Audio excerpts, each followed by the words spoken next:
رحمنا ورحمكم الله. فقد قال الله تعالى في القرآن الكريم وفي الفرقان الحميد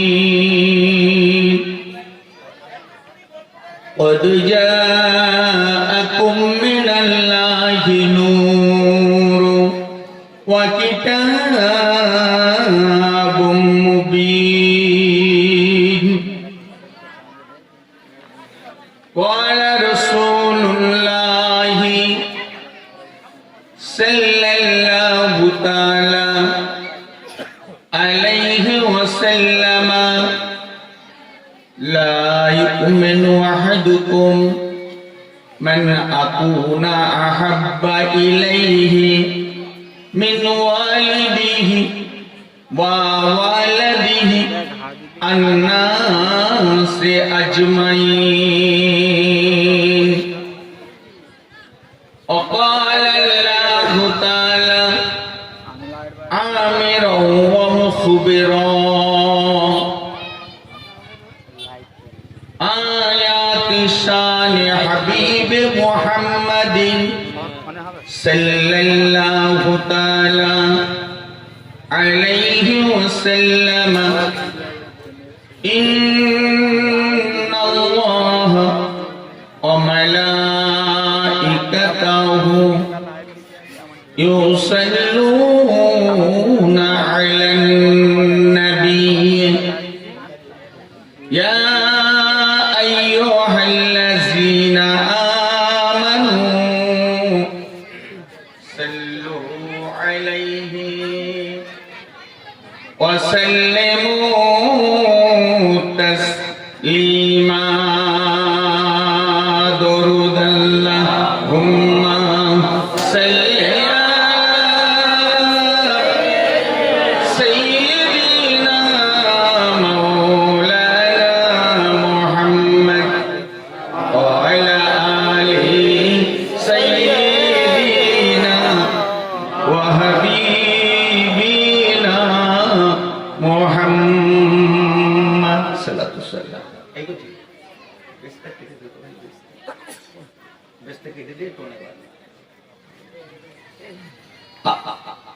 বক্তৃতা শুরুর আগে একটা কিতাবের নাম বলি।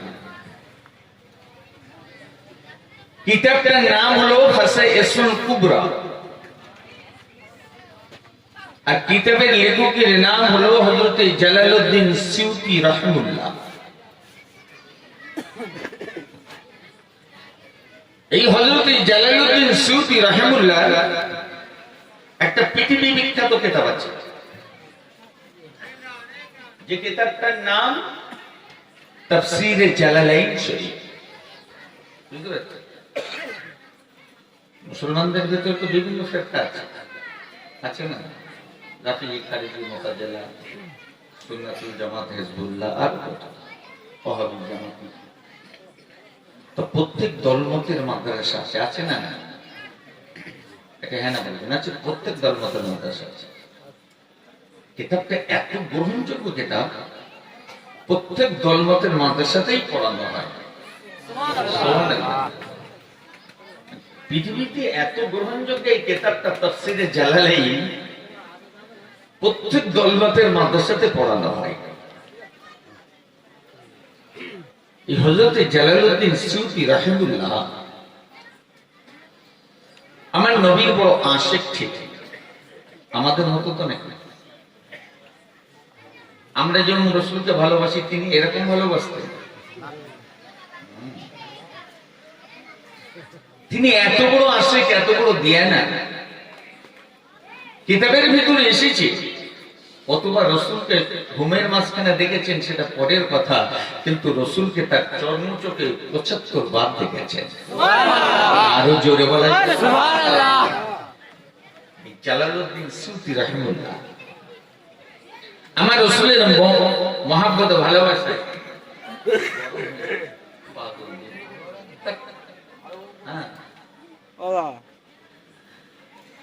যে কিতাবটা লিখেছেন কিতাবটার নাম হলো খাসাইসুল কুবরা। পৃথিবীতে এক নম্বর উলামায়ে দ্বীন যারা ইলমে শরিয়ত, ইলমে তরিকত, ইলমে হাকিকত, ইলমে মারিফাতের সাথে যুক্ত। বুঝতে পেরেছেন? আল্লাহ যাদেরকে নিয়ামত করেছে সকলেই রসুলের পাগল, আর রসুলের পাগল না হলে ইলমে মারিফাত পাওয়া যাবে না। এর মজাটাই আলাদা। এখন তো আলেমদের কাছে ইলমে মারিফাত নেই, তা সামিন শ্রোতাদের কাছে কি করে থাকবে ভাই? অসুবিধা হলে বলবেন, একটু হ্যাঁ না বলবেন ভালো বলবেন।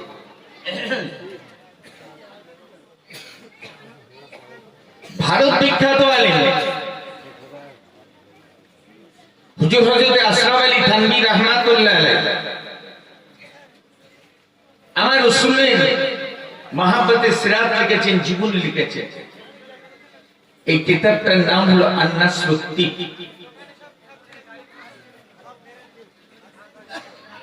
আশিক ছিলেন লিখেছেন। এই নাসরুত্তিতে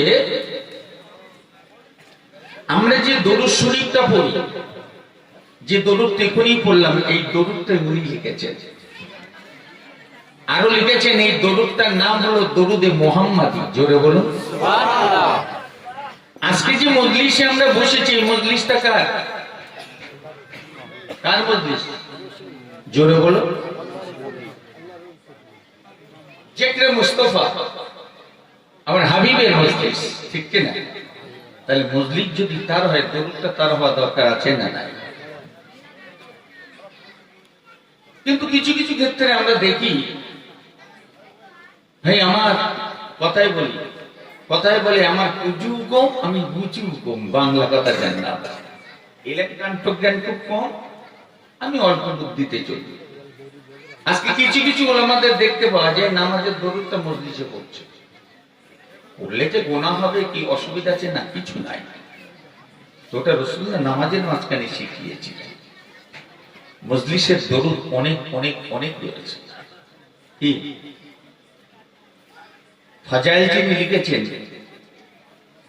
এই ফাজাইলের একটা বাব আছে দরুদ শরীফ, দরুদ শরীফের ফাজাইল।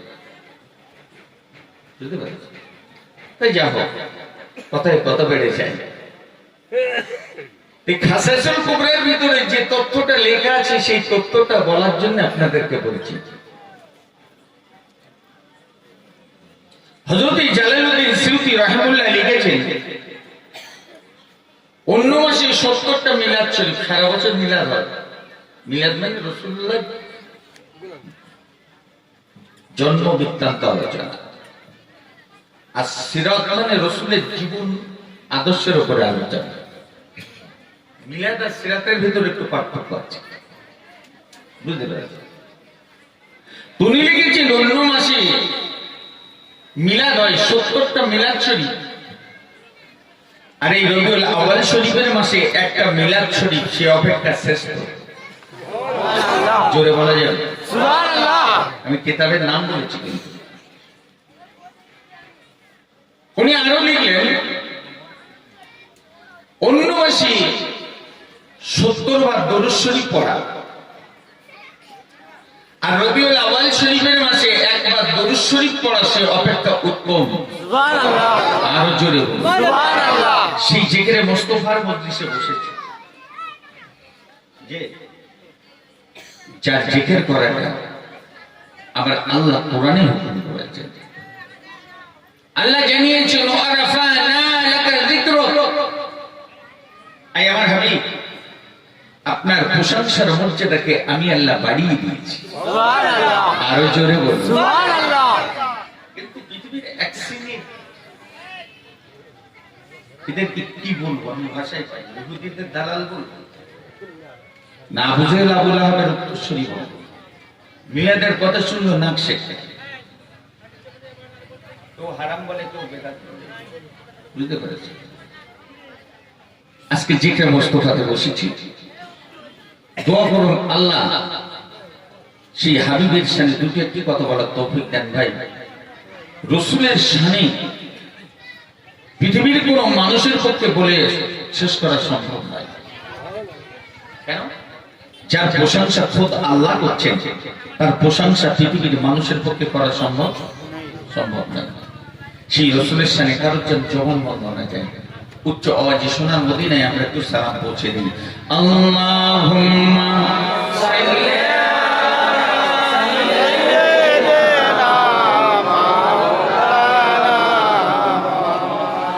وعلى آل سيدنا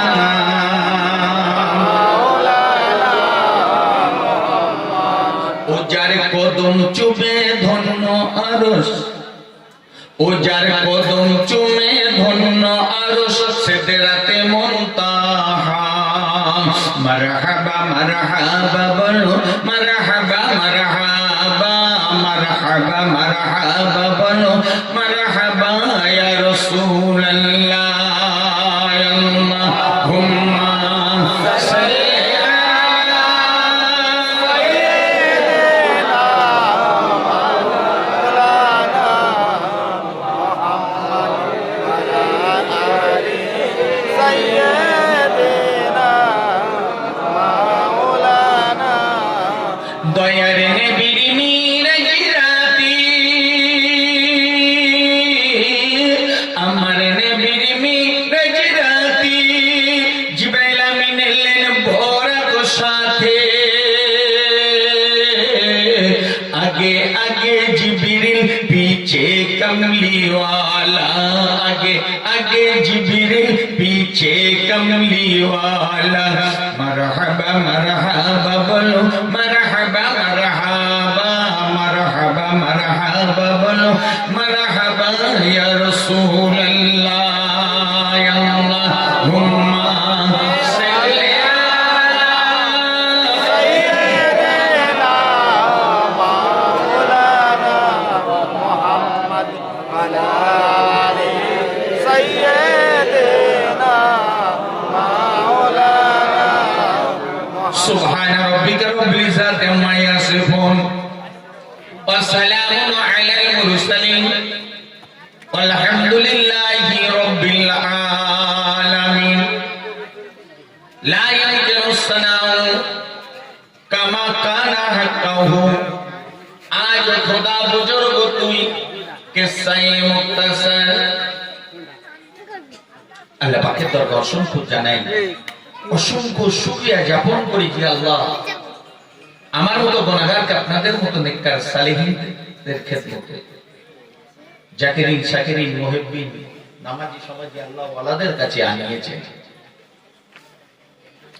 যে আল্লাহ এই মুহূর্তে আমাকে আপনাকে ভালোবেসে তার জিকরে মুস্তাফার মজলিসে বসিয়েছে। পৃথিবীতে যখন এক শ্রেণীর মানুষ আমার রাসূলের ব্যঙ্গ চিত্র করে রাসূলের অপমাননা করতে চাইছে, বিশেষ করে ফ্রান্স, সেই সময় হুব্বে রাসূল, রাসূলের মহব্বত খাতিরেতে আজ এই মজলিসে আল্লাহ বসিয়েছেন। তার কারণে রব্বুল আলামিনের দরবারে শুকরিয়া জানাই। সকলে বলি সুবহানাল্লাহি ওয়া বিহামদিহি সুবহানাল্লাহিল আযীম। অতঃপর বিশ্বনেতা আকা মাওলা রাহবার শফিউল মুজতাবিন রাহমাতাল লিল আলামিন, সাহেবে জুদ ওয়াল করম, জনাবে হাবিবে লবিবে তাবিব মুহাম্মদ রাসূলুল্লাহ সাল্লাল্লাহু তাআলা আলাইহি সাল্লাতু সাল্লামের প্রতি অসংখ্য দরুদ ও সালাম। অতঃপর আমার সংক্ষিপ্তপূর্ণ আলোচনা। জলসার শুরুতে সুন্দর আলোচনা হচ্ছিল,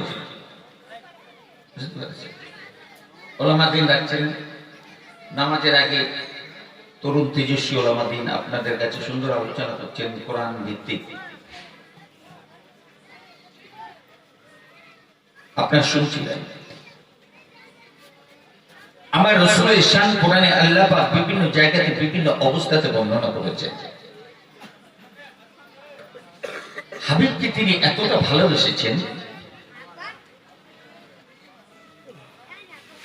তিনি যেখানে পড়েছে কলেমা লা ইলাহা ইল্লাল্লাহ, নিজের নামের পাশে রেখেছেন মুহাম্মাদুর রাসূলুল্লাহ। সুবহানাল্লাহ। আরশে আজিমের গায়ে জান্নাতের হুর গিলেমানদের কপালে ললাটে জান্নাতের গাছের পাতায় পাতায় নাম মুহাম্মদুর রাসূলুল্লাহ। এটা আশিকেরই ঠিকানা, আশিকেরই ঠিকানা। কেন উম্মতে মুহাম্মাদীকে আল্লাহ রাসূলের কদমের তোফাইলে তার উম্মতদেরও মর্যাদা দিয়েছে, ঠিক কি না? যতক্ষণ আমার রাসূল এবং তার উম্মতেরা জান্নাতে না যাবে, অন্য কোন নবী রাসূল এবং তার উম্মতেরা যাবে না। সেই জিকিরে মুস্তাফার মজলিসে বসেছি। রাসূলকে ভালোবাসলে তার একটা যথেষ্ট যা যা এনাম পুরস্কার আছে। রাসূলের সাথে যদি কেউ বেয়াদবি করে কি হবে? হ্যাঁ, জাহান্নাম। আবার কি করে? জাহান্নাম। যদি রাসূল মাফ করে দেন সে মাফই করে। আর এই রাসূল তো হলো রাহমাতাল লিল আলামিন। আল্লাহ হলেন রব্বুল আলামিন। আলহামদুলিল্লাহি রাব্বিল আলামিন। সমস্ত প্রশংসা হলো বিশ্ব জাহানের প্রতিপালকের। আমার আল্লাহ বললেন, হাবিব, যে সংসারকে আমি বানিয়েছি, যে মাখলুককে আমি তৈরি করেছি, যে দুনিয়া আমি বানালাম, আমি যে স্থানের রব, আপনি সেই স্থানের রহমতুল লিল আলামিন। সুবহানাল্লাহ। রাসূল আমার নবী, আপনার নবী, কুল কায়নাতের নবী, গাছের নবী, মাছের নবী। রাসূল নবীদের নবী, রাসূলদের নবী, জিন জাতির নবী, আসমানের নবী, জমিনের নবী, পাহাড়ের নবী, সমুদ্রের নবী, খুদ ফেরেশতাদের নবী, জিবরাইলের নবী। সুবহানাল্লাহ। আরো জোরে বলুন সুবহানাল্লাহ। ফেরামা এই রাসূলের সাথে যে বেয়াদবি করেছে এখনো চলছে। এখান থেকে বিগত কয়েকটা বছর আগে আমেরিকা একটা কি করেছিল, কার্টুন করেছিল। আমরা কলকাতার রাস্তাতে দাঁড়িয়ে বিক্ষোভ সমাবেশ করেছিলাম। এই ছাড়া তো আমাদের উপায় নেই। আল্লাহ আমেরিকাকে ক্ষমা করেনি। তারপরে সুপার সাইক্লোন দিয়ে 17টা প্রদেশকে আল্লাহ ধ্বংস করে দিয়েছিলেন, ঠিক না বল? যারা মিডিয়ার সাথে যুক্ত, সংবাদপত্রের সাথে, তারা আমার কথায় সাক্ষী দেবে। ভাইরা, বর্তমান ফ্রান্স শয়তান কমবক্তা বাক স্বাধীনতা হিসেবে আমার রাসূলের ছবি করে, ব্যঙ্গচিত্র করে, বিকৃতি ছবি করে বিল্ডিং এর গায়ে লটকে দিচ্ছে। ও নাকি ওদের দেশের বাক স্বাধীনতা। আজকে আমরা ঘটকপুকুরে ওলামাদের তরফ থেকে, পিজ্জাদের তরফ থেকে একটা বিক্ষোভ সমাবেশ করা হলো। রাসূলের উপরে অপমাননা করা হবে, এই শোনার পরে কোন মুমিন যদি একবার উহু না করে তাহলে বুঝবে তোর ইমানে ক্যান্সার আছে। ঠিক কিনা? পায়ে ব্যথা হয়েছে কি আঙুলের ডগাতে ব্যথা হয়েছে, যদি ব্রেন না বুঝতে পারে তাহলে বুঝবেন ওখানে খবর খারাপ। অসুবিধা হচ্ছে নাকি?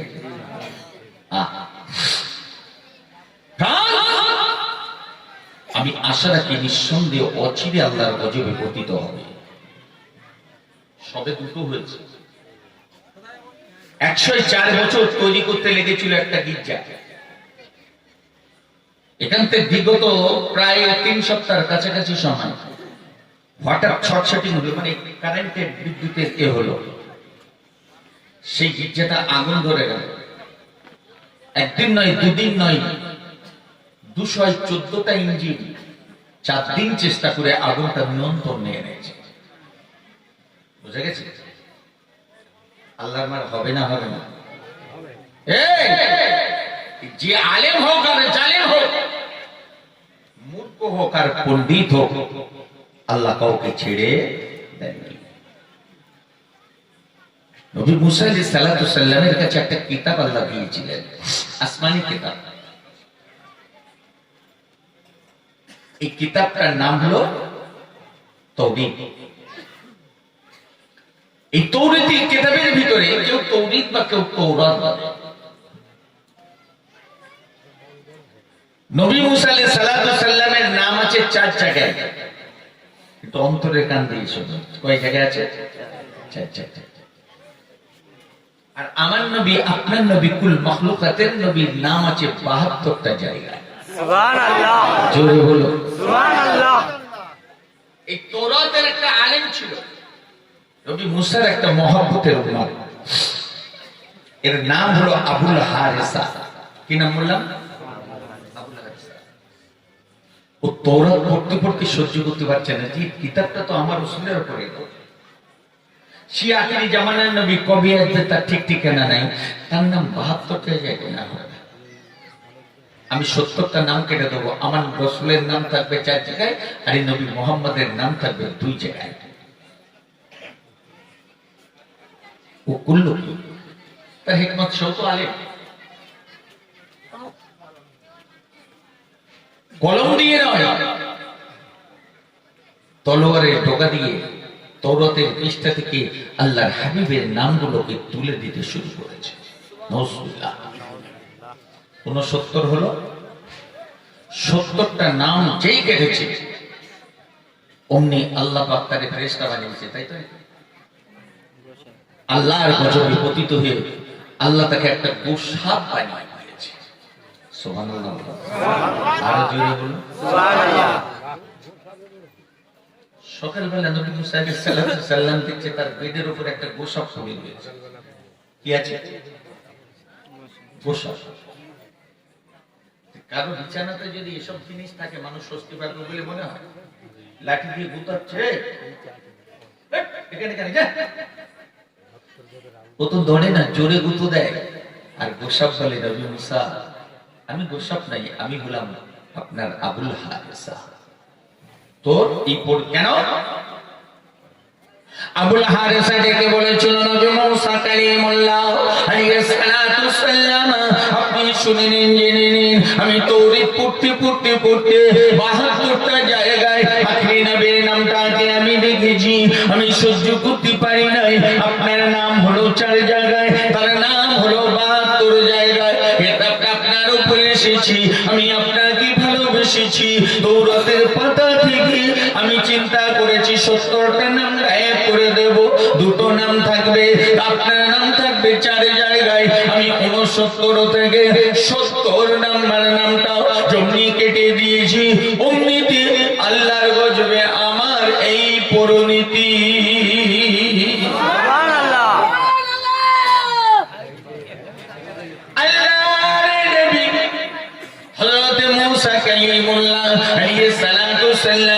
ওই সময় বলেছিলে, ওরে আবুল হারেসা, তুমি জানো না কতটা অপরাধ তুমি করেছো, কতটা ক্ষতি তুমি করেছো, ওই রাসূলকে তুমি জানো না।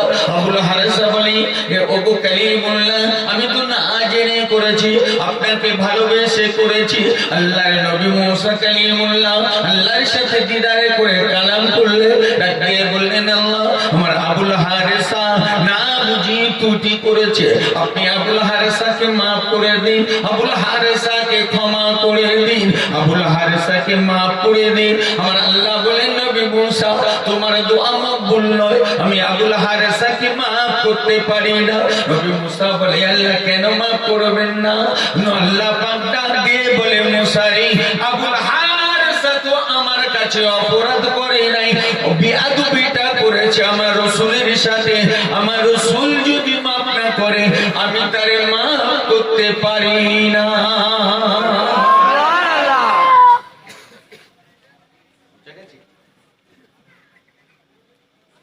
মুসা সাল্লাম বলছে, আল্লাহ সেই নবী কবি আসবে, আমার আবুল হারেসা অতদিন বাঁচবে, আপনি আমার আবুল হারেসাকে হায়াত দিন। আল্লাহ বললেন, এবার তোমার দোয়াটা কবুল করতে হয়, কেননা তুমি না কালিমুল্লাহ, সবটা তোমার ফেরানো যায় না। যাও, আমি তোমার আবুল হারেসাকে হায়াত দিলাম, যতদিন আমার মুস্তাফার সাথে দেখা না হবে আমি ততদিন তার হায়াত দিলাম। সুবহানাল্লাহ।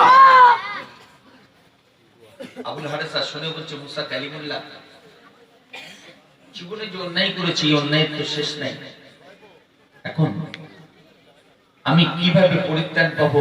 সেই রাসূল কোথায় আসবে? আর এই তো নাজুক দেহ, একটা কুহের তেল ছাপে কি হয় গা? আপনি একটু বলেন আল্লাহকে, আমি কোথায় গেলে তাকে পাবো? আমার আল্লাহ জানালেন, এই আবুল হারেসা, এই নবী মুসা কালিমুল্লাহ, তোমার আবুল হারেসাকে বলে দিও আমার রাসূল মক্কা থেকে মদিনায় হিজরত যখন করবে, গাড়ে সুরের ভিতরে আমার রাসূল 3 রাত অবস্থান করবে। আবুল হারেসা যদি চায় ওই জায়গাতে গিয়ে আমার রাসূলের জন্য যেন ইন্তজার করে।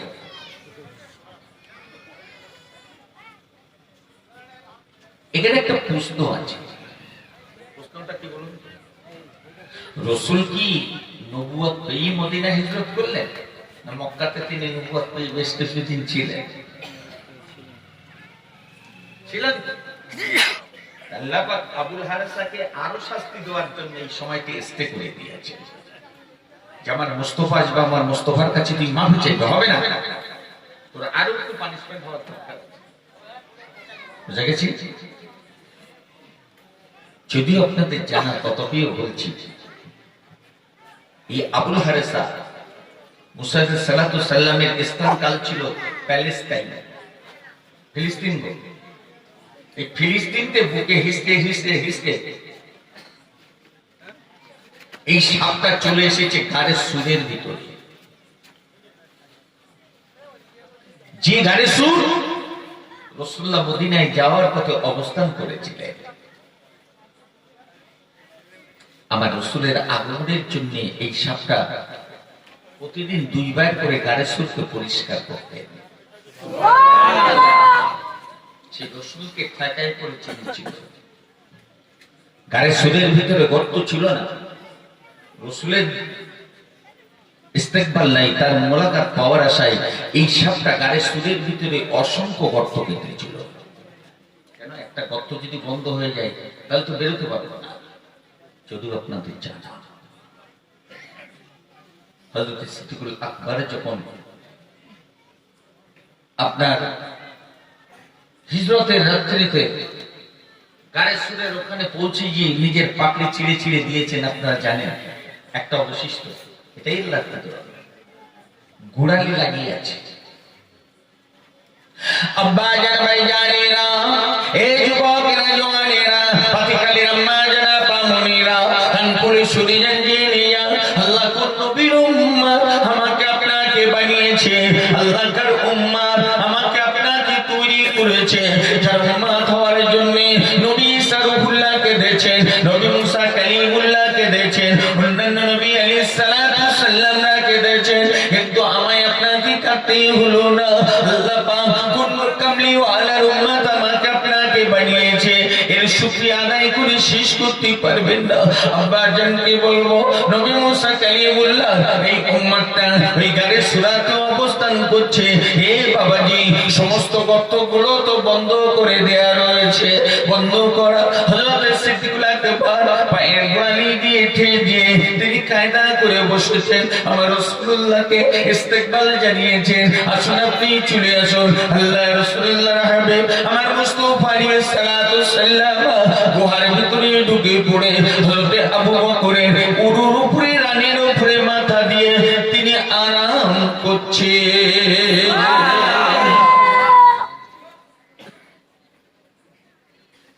আবুল হারেসা দেখতে পাচ্ছে এই গোশপটা রাসূলকে দেখতে পাচ্ছে না,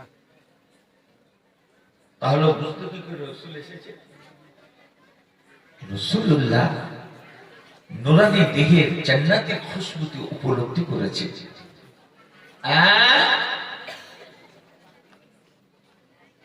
তো রাস্তাগুলো সব বন্ধ, পাচ্ছে না। ঘুরতে ঘুরতে ঘুরতে ঘুরতে দেখছে আবু বকরের গোড়ালি, ও জানে যেখানে মেটা দিয়ে আছে, পাথর দিয়ে ঠেসে দেওয়া আছে, ওখানে অ্যাকশন করলে তো নড়বে না, ও জানে। হযরত আবু বকর সিদ্দিক রাদিয়াল্লাহু তাআলা আনহু গোড়ালিতে অ্যাকশন করেছে, কারণ এখানে অ্যাকশন করলে কম বেশি একটা এফেক্ট হবে। আব্বা জান ভাই জানেরা, এই যুবকেরা জওয়ানেরা, যদিও আপনাদের জানা, আবার নিবেদন করছি, এটা মনে করিয়ে দেওয়ার জন্য আবুল হারেসা এখানে জমিতে আঘাত করেছে, ওই গোশপটা যে আঘাত করেছে আপনারা শুনেছেন, সিদ্দিকুল আকবরকে ওই গুহার ভিতরে সাপে দংশন করেছিল।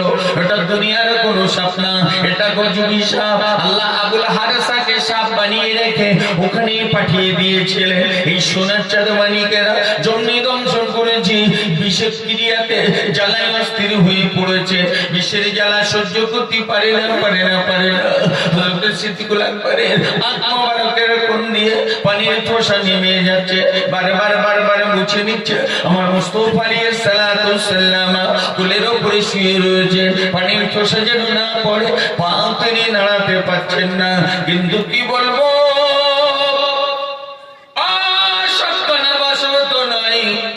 একটি ফোটে এসে আমার মুস্তাফা আলাইহিস সালাতু সাল্লামের চেহারা মোবারকে পড়েছে।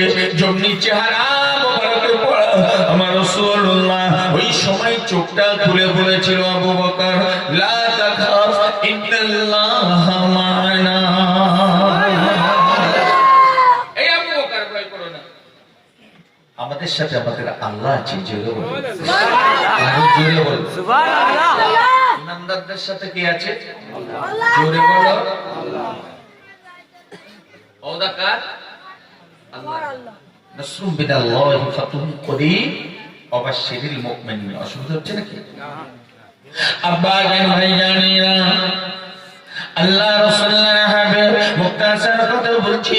সিদ্দিকুল আকবরকে কথার পাটাকে টানতে বললেন, জমিতে পাটা টানা না যুদ্ধে হুদিয়ে আবুল হারেসা বাইরে বেরিয়ে পড়েছে। বেরিয়ে পড়ার সাথে সাথে আল্লাহ রাসূলকে সালাম দিয়েছেন, আসসালাতু ওয়াসসালামু আলাইকা ইয়া রাসূলুল্লাহ। আর আমার রাসূলুল্লাহ থমকানি দিয়ে বলছে, আবুল হারেসা আগে বল, কেন আবু বকরের পায়ে দংশন করেছিস? আগে বল। আবুল হারিসা কাঁদছে, ইয়া রাসূলুল্লাহ আমি যে কেন দংশন করেছি এও আপনি জানেন, আপনি জানেন।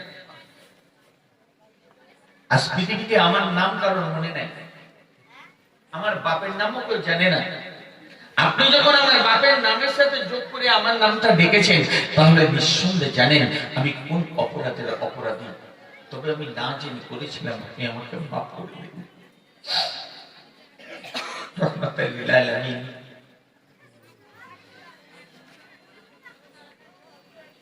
নূরের চেহারাটা মলিন হয়ে গেল, আখ মোবারক দিয়ে টস টস করে পানি গড়িয়ে পড়ছে। আল্লাহ রাসূল বললেন, আবুল হারিসা তুই জানিস না রে, সেদিন আমাকে তুই যে কষ্ট দিয়েছিস না, তুই কিতাবেতে কষ্ট দিয়েছিস, তাকিয়ে দেখ একবার আমার পিছনে আয়। আমার মুস্তাফা আলাইহিস সালাতু সাল্লাম নিজের রেহানি মোবারকটা তুলে দিলেন। আবুল হারিসা লক্ষ্য করে দেখেন আমার রাসূল সাল্লাল্লাহু আলাইহি সাল্লামের পৃষ্ঠ মোবারকে ওই ক্ষত জায়গাগুলো রয়েছে। ওই সময় আবুল হারিসা থাকতে পারে না, আমার রাসূলুল্লাহ ক্ষত জায়গাগুলোতে বারবার মুখ লাগায় চুমা খেতে শুরু করে। ইয়া রাসূলুল্লাহ আপনি আমাকে মাফ করে দিন, আপনি আমাকে ক্ষমা করো। কোথায় কিতাবে আঘাত করলে আপনার জিসম মোবারক লাগবে যদি জানতাম, আমি আবুল হারিসা এই কাজ জীবনে আমি করতাম না। আমি মুসা কালিমুল্লাহকে ভালোবেসে এই কাজটা আমি করে ফেলেছি, আপনি আমাকে মাফ করে দিন। আবুল হারিসা আমার রাসূলুল্লাহ কত জায়গাগুলোতে চুমা দিতে আমার হাবিব নবী আমার মুস্তাফা স্কন্দ মোবারকে এক খণ্ড পায়রা ডিমের নাই গোশতের টুকরো ছিল। ওই গোশতের টুকরোটা যাকে নবুয়াতে মোহর বলা হয়, আবুল হারিসা ওখানটাতে মুখ লাগিয়ে দিয়েছে। আর একটু জোরে বলো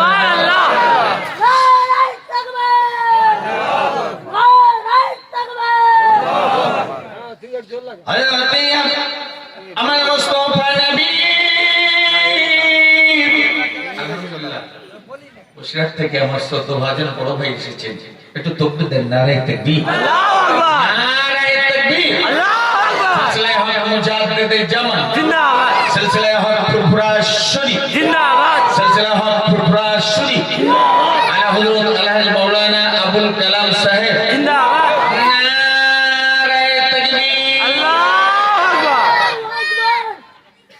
ভারতবর্ষের বাংলা আসাম তো আছে, ত্রিপুরা থেকে শুরু করে ভারতবর্ষের বিভিন্ন স্টেটে তিনি জলসা করেন।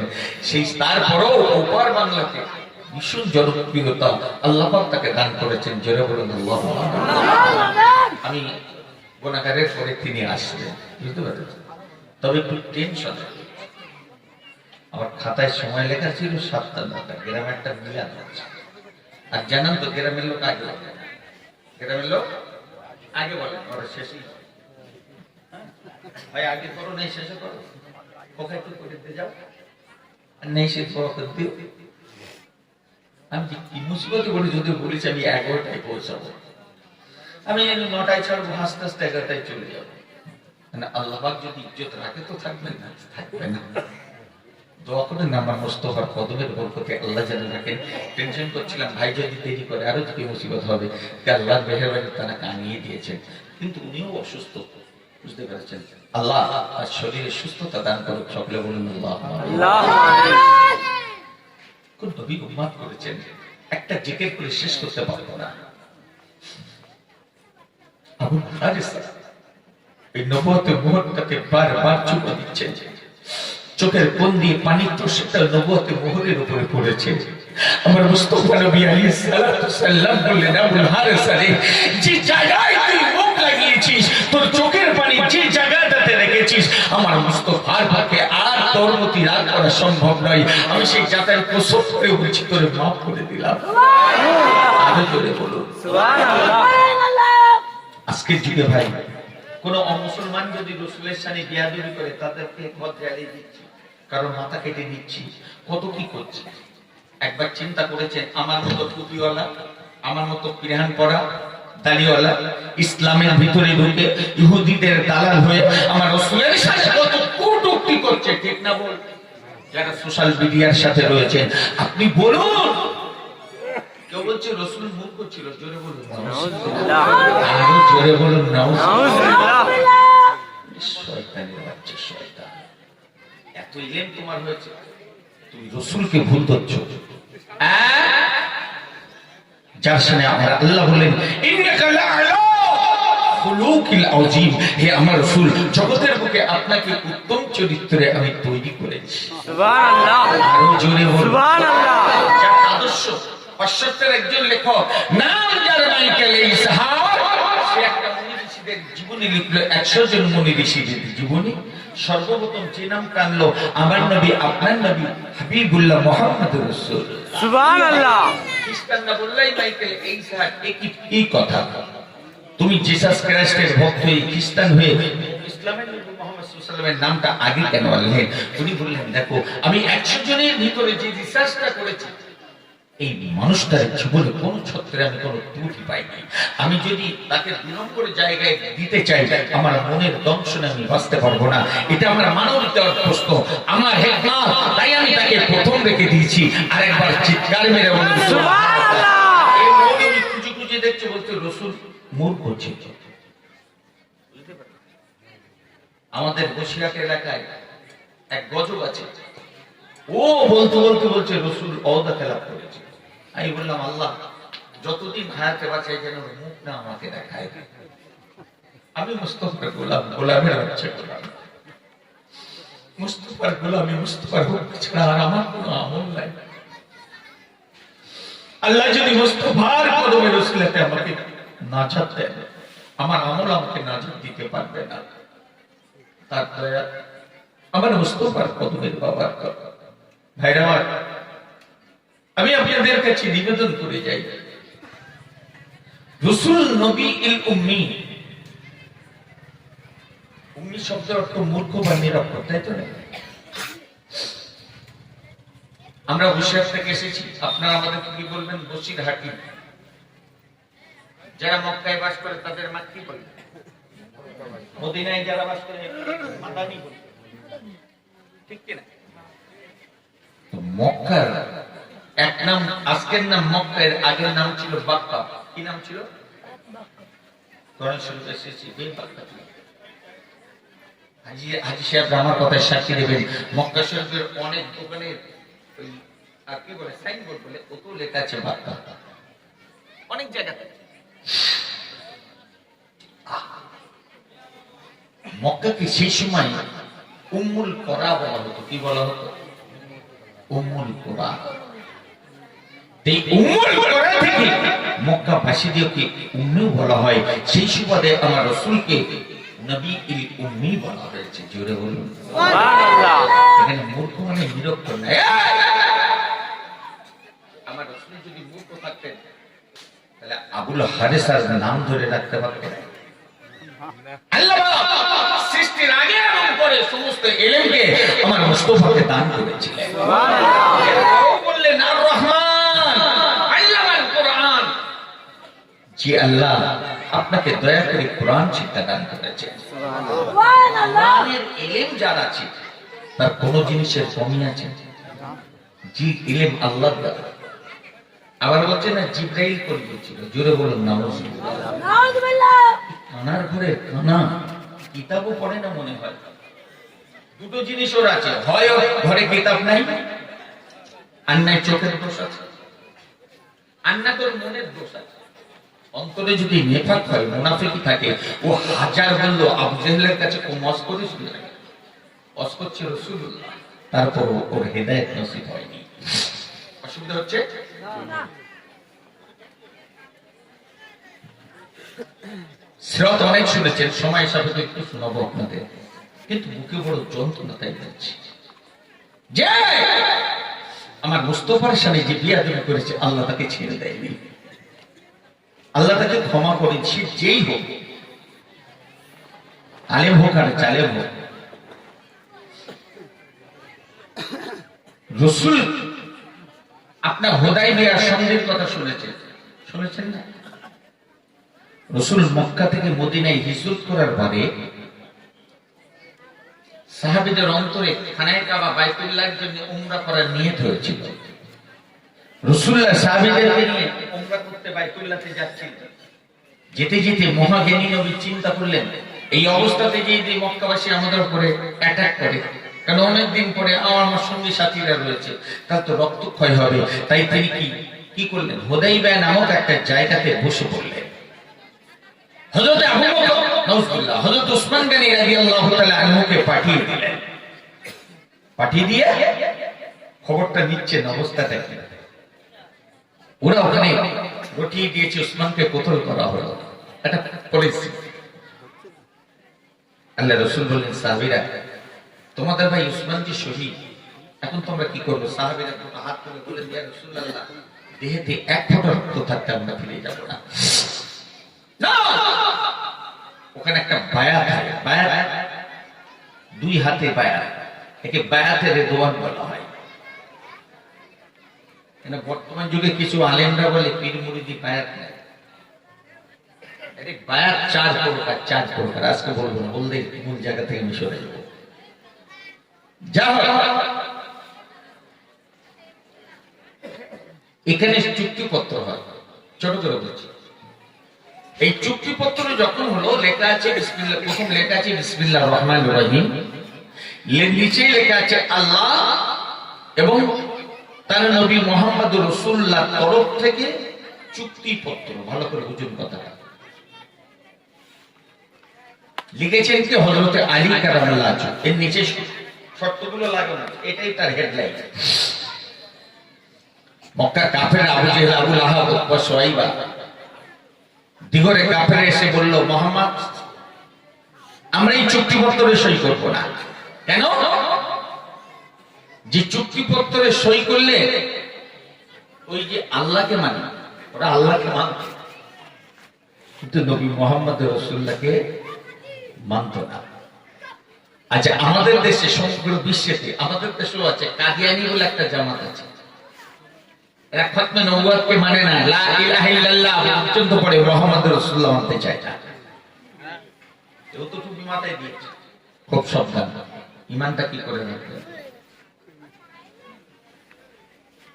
ওটাকে কাটতে হবে, তারপরে আমরা স্বাক্ষর করব। আমার মুস্তাফা নিয়ে সালাতু সালাম ওই সময় দেখে বলেছিলেন, আলী, এ বাবা আলী, বিরাট স্বার্থের সবার জন্য, ভীষণ বড় স্বার্থের জন্য এই সামান্য টুকুকে তুমি পরিহার করো। ও বাবা আলী, আলী রে, ওই কিতাবেতে ওই যে তুমি লিখলে, ওই লেখনির ভিতর থেকে মুহাম্মদ রাসূলুল্লাহটাকে কেটে দাও। হযরত আসাদুল্লাহ গালি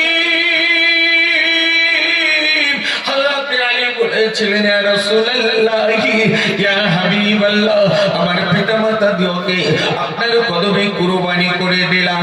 আমি আলীর গলাটা দিয়ে দেব, জীবন দেব, তবে আমার রাসূলুল্লাহর নামের উপরে কলম দিতে পারবো না।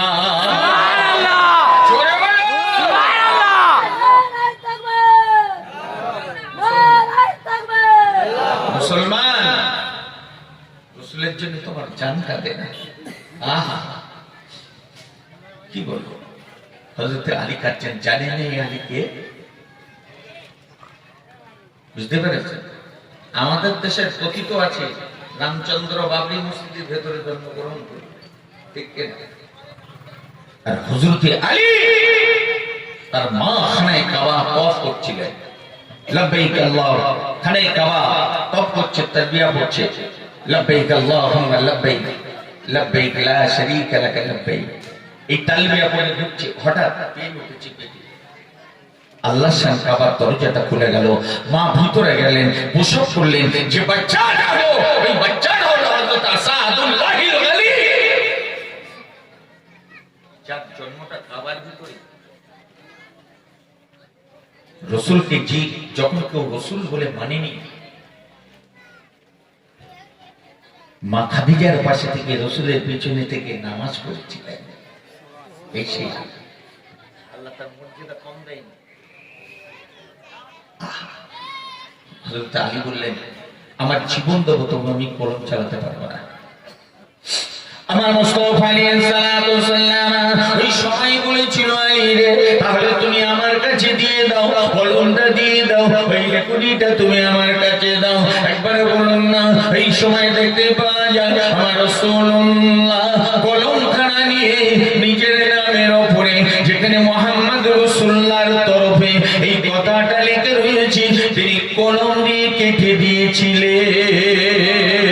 হে বাবাজি, ভাইরা, যুবকেরা, এই পাতিকালীর জওয়ানেরা, একবার বুকে হাত দিয়ে বলো, ভাই, রসুল যদি অক্ষর না চিনতেন, তাহলে তিনি যদি নিরক্ষর হতেন, এই জায়গাটা খুঁজে পেত? ছেলে তো আলপাস দিয়ে দিয়েছে, বড় ঘর নিয়ে গেছে, শ্বশুর বলতেন, জামাই আমার আলপাস, তো জীবনে শুনিনি আলপাস আলপাস।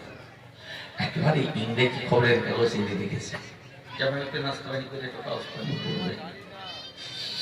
শ্বশুর ঘুরে ঘুরে দেখে যে কি করে কাগজটা পড়ে, একটু দেখি, ঘি দেখে জামাই উল্টো করে কাগজ রেখে পড়ছে।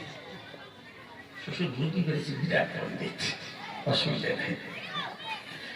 ডাক দিয়ে বলছে, বাবা জামাই। বলছে কি? বলছে, বাবা কি লেখা আছে একটু বলো তো। কিছুক্ষণ পরে জামাই ঠোকেই ঠোকেই কাঁদছে। শ্বশুর বলতে বোধহয় মজার কোনো জিনিস, কি দুঃখের ঘটনা লেখা, তার জন্য জামাই আমার কাঁদে। বলছে, হ্যাঁ গো বাবা, জামাই কাঁদছো কেন? বলছে, আব্বা কি বলবো, আগে এরা অক্ষরগুলো বড় বড় ছিল, এদের না কি ছোট, একে দুঃখেই কাঁদছে। তার সামনে কথা বলছো, একদম জবানটা আটকালো না। তাহলে আমার রাসূল নিরক্ষর ছিলেন? জোরে বলো। শয়তান কবিরা, ইলম ভালো, ইবলিসের ইলমটা কোনো অংশে কমই ছিল না। এই আব্বা জান, ভাই জানেরা, কোন নবী দিবসের মজলিস, নবী দিবস করতে বসেছি, কার সিরাত আলোচনা করতে বসেছি, কার জন্য কেন বসেছি, আমার আল্লাহ পাক এই মজলিসটারে বড় মর্যাদা দান করেছে। আল্লাহ পাক জগতের জন্য কত বড় রহমত তাকে তৈরি করেছিলেন। আমি আমার ছোট্ট আলোচনা করে আপনাদের কাছ থেকে বিদায় নেব। সোনার চাঁদামানিকেরা, কোন নবীর উম্মাত আমার জন্য নয়, আপনার জন্য নয়, বিশ্ববাসীর জন্য আদম সফিউল্লাহ থেকে তার উম্মাতের ভিতরে দিয়ে এত কিছু আলোচিত হয়েছে, সবই নবী মুহাম্মদ রাসূলুল্লাহর জন্য। তার কলিজার টুকরো বেটা হযরত শীশ আলাইহিস সালাতু সাল্লামের সাথে আবার রাসূলুল্লাহর জীবনী তত্ত্ব আলোচনা করছেন। কয়েক ঘন্টা পার হয়ে গেল, নবী শীশ আলাইহিস সালাতু সাল্লাম বললেন, আব্বা আপনি এতটা বললেন, ওই তো আপনার নবুয়তের কথা একবার বললেন না। আবাল বাশার বলেছিল, বেটা শীশ রে, এই বেটা শীশ শুনে নে, জেনে নে, তার নবুয়তের কারণে কারণে আল্লাহ পাক তোমার আব্বাকে আবাল বাসার বানিয়েছে।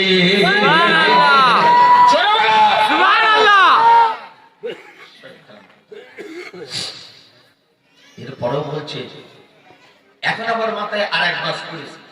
কি বাস করেছে? রাসূলুল্লাহ মা জান্নাতি না জাহান্নামী। কি সহজে কথা বলেন, শুনেছেন? কেন রাসূলুল্লাহ আসার আগে তারা কোনটা নিয়েছে? তাহলে তারা কাফির অবস্থাতে ছিল। ওর মা জান্নাতি না জাহান্নামী সেইটা দেখ। তবে শাকুল মুজনাবিনের মায়ের কথা চিন্তা কর। অসুবিধা হচ্ছে বাবা?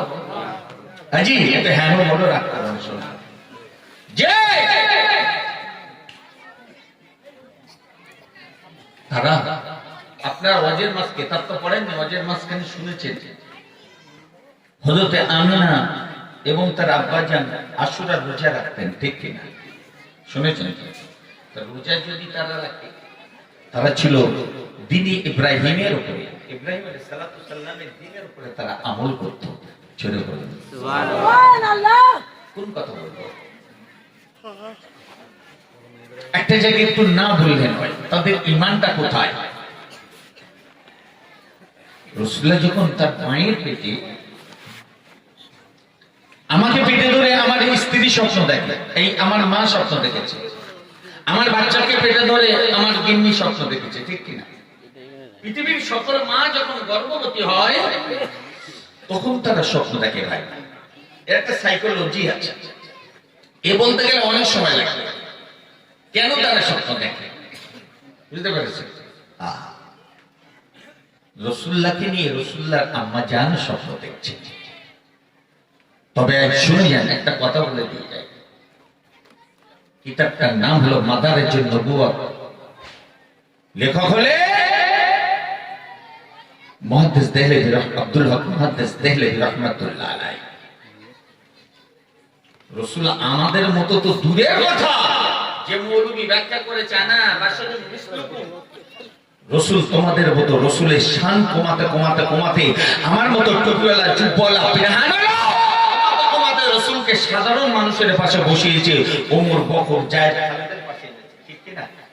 রাসূল আমাদের মতো। আবার কেউ রাসূলুল্লাহর মর্যাদা বাড়াতে বাড়াতে বাড়াতে বাড়াতে আল্লাহর পাশে বসিয়ে আল্লাহ আল্লাহ রাসূল এক বলতে শুরু করেছে। জোরে বলুন নাউজুবিল্লাহ।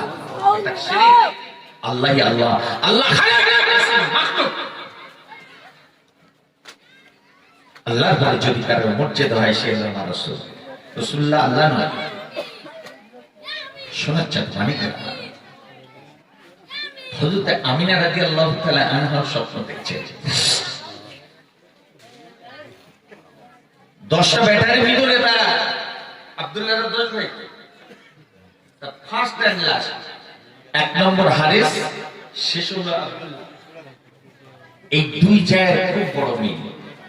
তার কারণ হলো হযরত আমিনা রাদিয়াল্লাহু তাআলা আনহা যেদিন এসেছিলেন, রাসূলুল্লাহকে নিয়ে এসেছিলেন, রাসূলুল্লাহর নূরের তাজাল্লিতে তার চেহারাটা ঝলমল করছিল। রাসূলুল্লাহ চাচিম্মা ছুটিজি সর্বপ্রথম তাকে বুকে নিয়ে কপালে চুমা দিয়েছিলেন। ডাকিয়ে বলেছিলেন, আমিনা এই ইয়াসরিব থেকে চলে এসেছো বোন, মক্কার দেশে তোমার কোনো আপন ব্যক্তি নাই, নিকটস্থ কোনো ব্যক্তি নাই। বলে আমিনা আমিনা আমিনা রে, এই আমিনা তুমি শুনে নাও, এই বয়সের দিক দিয়ে তুমি হলে আমার মেয়ের বয়সী, কিন্তু সম্পর্কে তুমি আমার ছোট বোন। বলে আমিনা আমিনা আমিনা রে, আমি তোমাকে শুনিয়ে দিচ্ছি শোনো, আমি তোমার মায়ের মা, আমি তোমার বোনের বোন। তুমি কোনো জিনিস গোপন করবে না, কষ্ট হলে তুমি কোনো কিছু গোপন করবে না, আমার সাথে তুমি সব কিছু খুলে খুলে বলবে, কোনো অসুবিধা নাই। আর এত ভালোবাসা তিনি বাসতেন, কিতাবের ভিতরে এসেছে। এই যুবকেরা কি বলবো, হযরতে আমিনা ঘুম থেকে ওঠার সাথে সাথে বুকের ভিতরে জড়িয়ে ধরে, মা যেমন তার বেটিকে করে বুকের ভিতরে জড়িয়ে ধরে কপালে চুমা দিয়ে দিতে।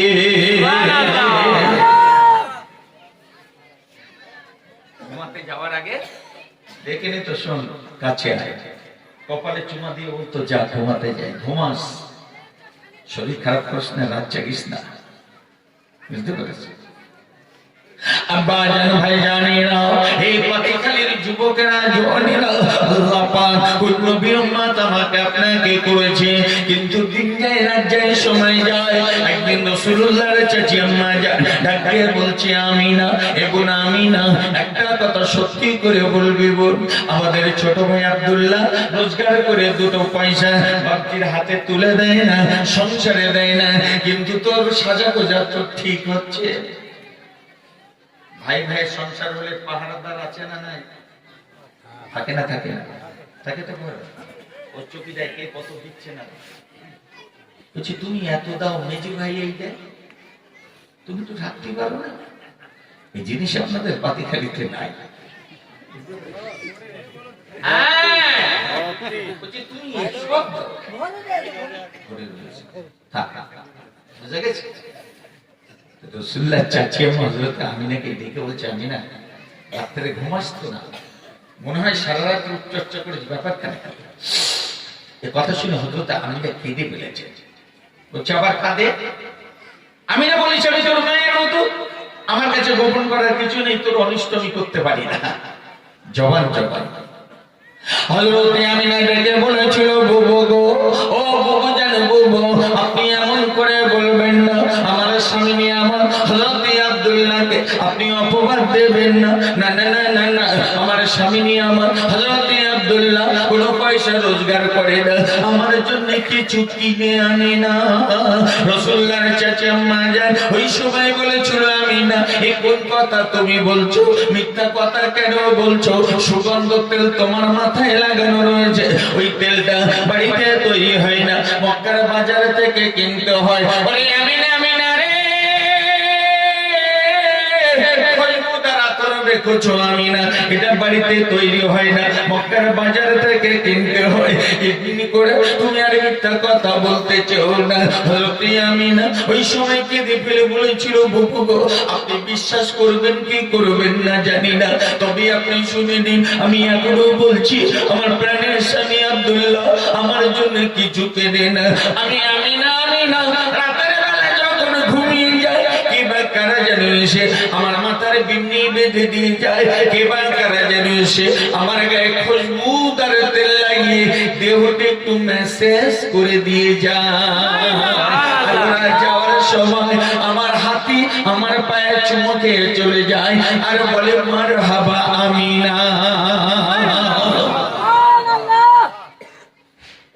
চাচি আমার চোখ উঠেছে। হ্যাঁ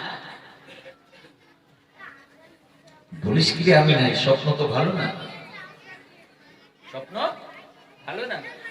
কেন বাবু? বলছে মেয়েরা দুটো কারণে স্বপ্ন দেখে,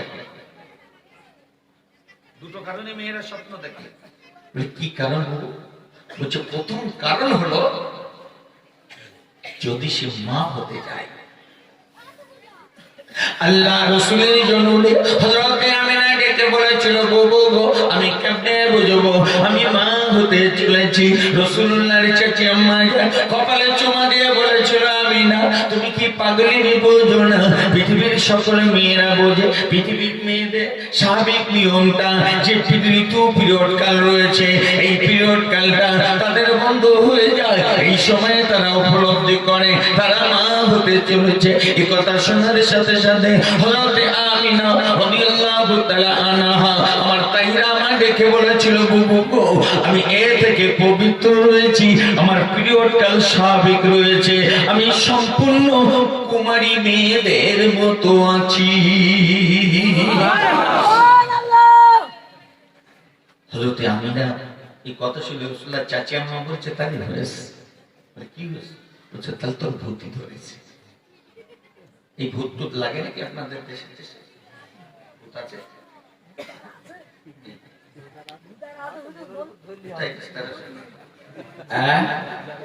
আসলেই তো ভূত বলতে কিছু নেই, আল্লাহ মানব আর দানবকে তৈরি। আমাদের দেশের ছেলেরা মাঝে মাঝে অন্য ছেলেদের ভয় দেখায়, বলছে ওই বাগানে যাবি না, ওখানে ভূতে বাচ্চা তুলেছে, পাখি খাচ্ছে চিচি করে, ভূতের বাচ্চা যাচ্ছে। ভূত বলতে কিছু নেই। আল্লাহ মানব আর দানবকে তৈরি করেছেন। ওমা খালাকতুল জিন্না ওয়াল ইনসা ইল্লা লিয়াবুদুন। মানব আর দানবকে তৈরি করেছে আল্লাহ তার ইবাদতের জন্য। আল্লাহ তার ইবাদত করার তৌফিক দিন, বলুন আল্লাহু আমিন। এই পানিখালী, এই পাতিখালীর আব্বা জানেরা,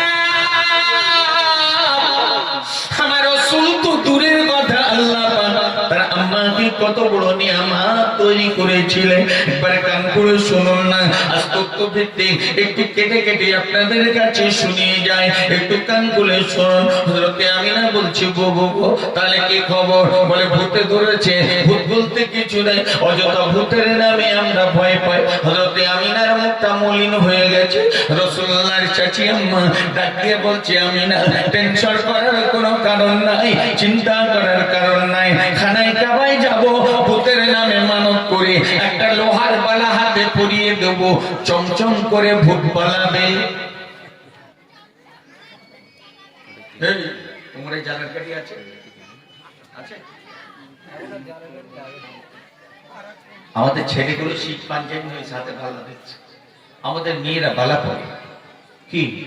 এই কম্পিউটারের যুগে বাচ্চা হলে এখন তো নার্সিংহোম হচ্ছে বলে আল্লাহ খানিকটা কারখানা আন্নাতে আতুর ঘরে ওই মা যখন তলায় যায়, আপনাদের এলাকার মেয়েরা যায়, একটা বোচা কাঁচতে, একটা বোচা দাম আন্নাতে কি একটা কিছু লোহার জিনিস হাতে রাখে। কম্পিউটারের যুগে সাজিয়ে দামি গাড়ি করে বিয়ে করতে যাচ্ছে, ওল্লা তবু হাতে জাতি নিয়ে বসে রয়েছে, ঠিক না? বলে এটা কথা বলে না, তাদের পাগলি জাতি নাকি ওর ভূত তাড়াবে।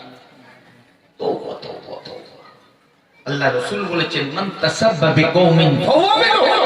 খবরদার তোমরা গায়ের কমের অনুসরণ করো না।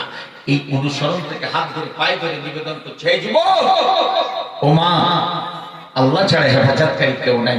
তোমার জাতি কাছ থেকে লোহার জিনিস তোমাকে হেফাজত করতে পারবে না। আম্মা জান আমিনা বলছে, আমি খানায় কাবায় যাবো না। তো কেন?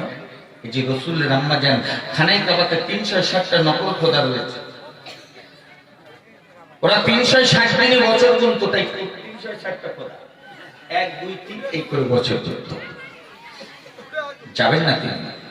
রাসূলের চাচি আম্মা বলছে, হারি পোড়া কপাল, তুই যাবি কেন? আমি তো আছি, আমি তো মায়ের মতো বলেছি না। আল্লাহ রাসূলের জননী রাসূলুল্লাহর চাচি আম্মা জান ওই সময়তে চলে গেলেন। এই যুবকেরা কি বলবো, খানায় কাবা থেকে একটা বাবা লোহার বালা এনে আম্মা জান আমিনা রাদিয়াল্লাহু তাআলা আনহা হাতেতে পরিয়ে দিয়েছেন। আম্মা জান আমিনা রাদিয়াল্লাহু তাআলা আনহা বলছেন, কি বলবো, আমি ছিলাম বড় সুখে, আমি বড় খুশ মেজাজে, কিন্তু বালাটা আজ আমার হাতে পরিয়ে দেওয়ার কারণে আমার যেন কি হতে শুরু করলো। সমস্ত দিনটা উইকনেস ফিল করছি, অসহায় সেকশন অনুভব করছি, দেহটা যেন জ্বলে যায়। হাতটা মনে হলো যেন পাহাড় দিয়ে পাথর দিয়ে চাপা দেওয়া আছে, পাহাড়ে পাথর চাপিয়ে দেওয়া হয়েছে। আমি অস্বস্তি বোধ করছি। এই অস্বস্তি বোধ করতে করতে করতে আমার দিনটা পার হয়ে গেল। রাতের বেলা সুন্দর স্বপ্ন দেখে সেই আশাতে বিছানায় শুতে গেছে। আমি বিছানাতে ঘুমিয়ে পড়েছি, যে বিছানাতে ঘুমিয়ে পড়েছি আমি আদো জায়গা আদো তন্দ্রা, আজকে সুন্দর স্বপ্ন দেখতে পাচ্ছি না। এমনি সময় দেখতে পাই একজন পাকা দাঁড়িয়ে বিশিষ্ট মানুষ, সুন্দর আকৃতির মানুষ, মাথায় তার একটা পাগড়ি বাঁধা পরা রয়েছে, পা পর্যন্ত তার পেহান জব্বা পরা, হাতে একটা লাঠি রয়েছে। সুন্দর সুচ্ছিরি মানুষটা আমার সম্মুখে এসে লাঠিটাও চোখ করে বলছে, লা তুশরিক বিল্লাহি শাইয়া।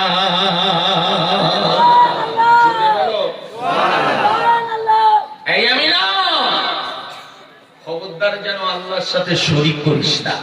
আরেকবার বলা যাবে, রাসূলের মা জান্নাতি না জাহান্নামী শোন গাধা। কিতাব টাকা যদি থাকে বাপের কিতাব কিনে পড়, বুঝতে পারবি, পড়াশোনা কর। যে আমার মুস্তাফার শান দিয়া তুমি করবি, এটা জীবন থাকতে মেনে নিতে পারবো না। আব্বা, স্বপ্ন যে দেখাচ্ছে সে বলছে, লা তুশরিক বিল্লাহি শাইয়া, এই আমিরা খবরদার যেন আল্লাহর সাথে শরীক করিস না। আমরা করব না, এই আমরা আল্লাহর সাথে শরীক করব, আল্লাহর সাথে শরীক করে ইন্না শিরকা লা জুলমুল আযীম।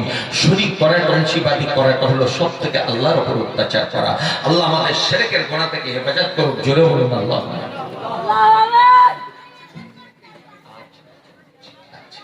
ভাই একটুখানি আগিয়ে আসা যাবে? রাসূলের মহব্বত ভালোবাসা। হ্যাঁ আমি জানি না এই পাগলরা তো পাগলরা আসেন তো দেখি, আসেন এই জওয়ানগুলো আইতো মাশাআল্লাহ মাশাআল্লাহ মাশাআল্লাহ। একটু সকলে বলুন ইয়া রাসূলুল্লাহ ইয়া হাবিবাল্লাহ ইয়া রাসূলুল্লাহ, আর জোরে ইয়া রাসূলুল্লাহ ইয়া হাবিবাল্লাহ ইয়া রাসূলুল্লাহ। আমার জীবনের নিদান কালে দেবেন গো দেখা, আমার শিওরে দেখিব আপনাকে, দুনয়ন ভরিয়া পড়িব কলিমা, চরণ চুমিয়া ইয়া রাসূলুল্লাহ ইয়া হাবিবাল্লাহ ইয়া রাসূলুল্লাহ ইয়া রাসূলুল্লাহ ইয়া হাবিবাল্লাহ। আল্লাহুম্মা সাল্লি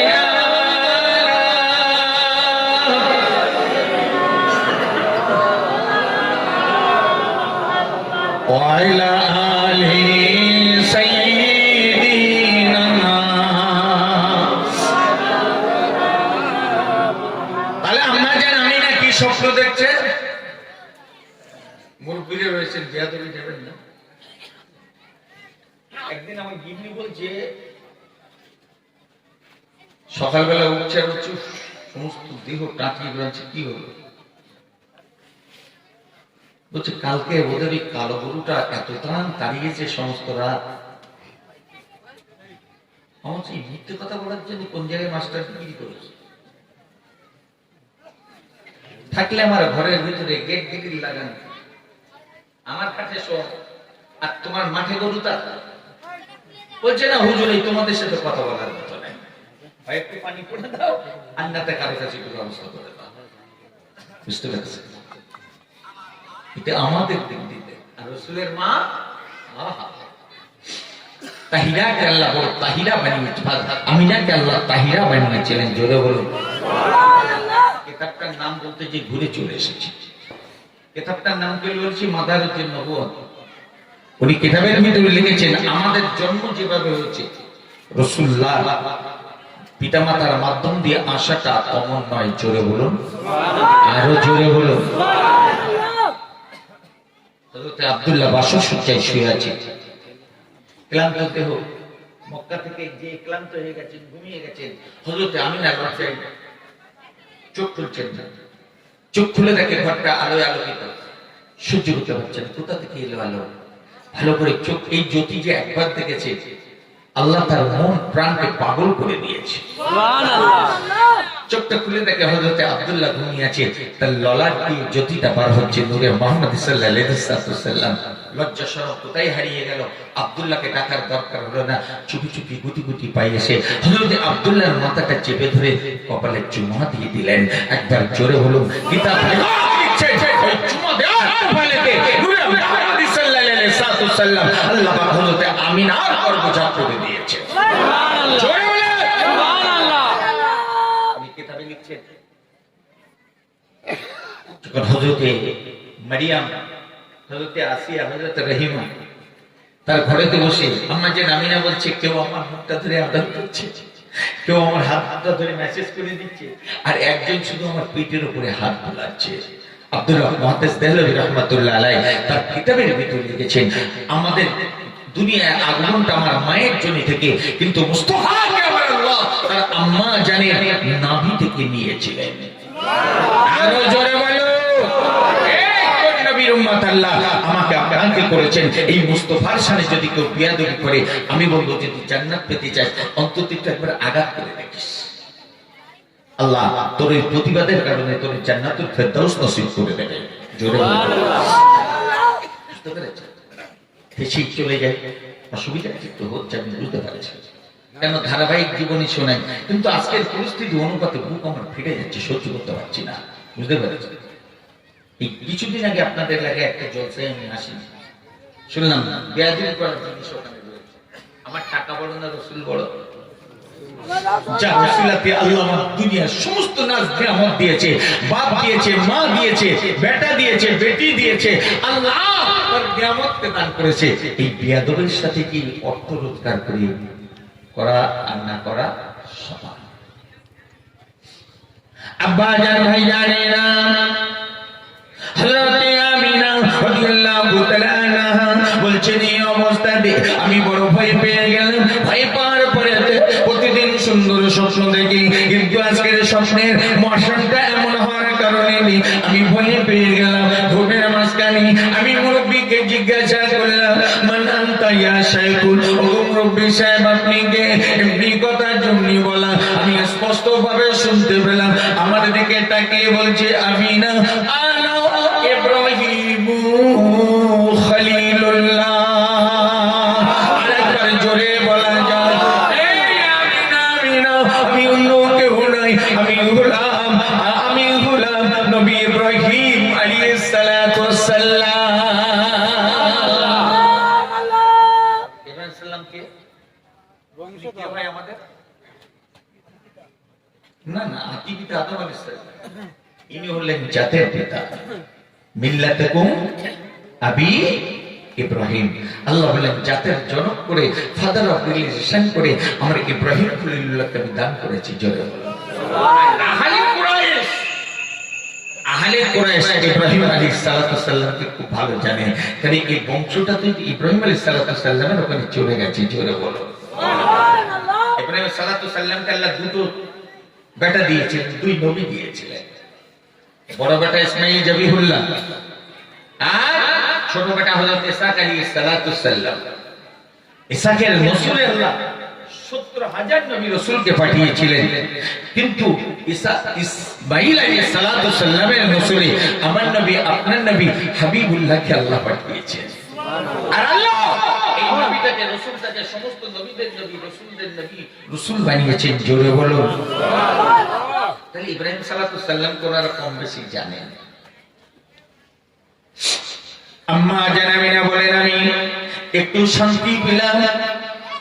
আমি মুখের দিকে তাকিয়ে রয়েছে, ইব্রাহিম আলাইহিস সালাতু ওয়াস সালাম আমাকে ডাক দিয়ে বলছে, আমিনা তোর হাতে কি বাঁধা রয়েছে মা? ওটা কি বাঁধা? বলছে আমাকে, এটা আমার হাতে একটা বালা রয়েছে। বলে বালা কেন পড়েছিস মা? এই কথা শোনার সাথে সাথে হযরতে আমিনা ডাক দিয়ে বলেছিলেন, আব্বা জান এটা আমি পড়ি নাই গো, এটা আমার বুবু মানত করে দিয়েছে, আমায় নাকি ভূতে ধরেছে, তাই আমার হাতে মানত করে দিয়েছে। ইব্রাহিম আলাইহিস সালাতু ওয়াস সালাম ওই সময় ডেকে বলেছিল, আমিনা, আমিনা রে,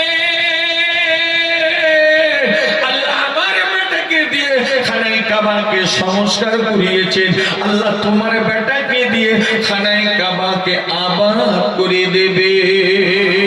এই আমিনা, আমিনা শুনে নাও, জেনে নাও, ওই যে আখিরি জামানার নবী নামটা রেখে দেবে মুহাম্মাদুর রাসূলুল্লাহ। হযরত ইব্রাহিম আলাইহিস সালাতু ওয়াস সালাম এই কথা আমাকে বলছে, আমিনা পড়ে নাও।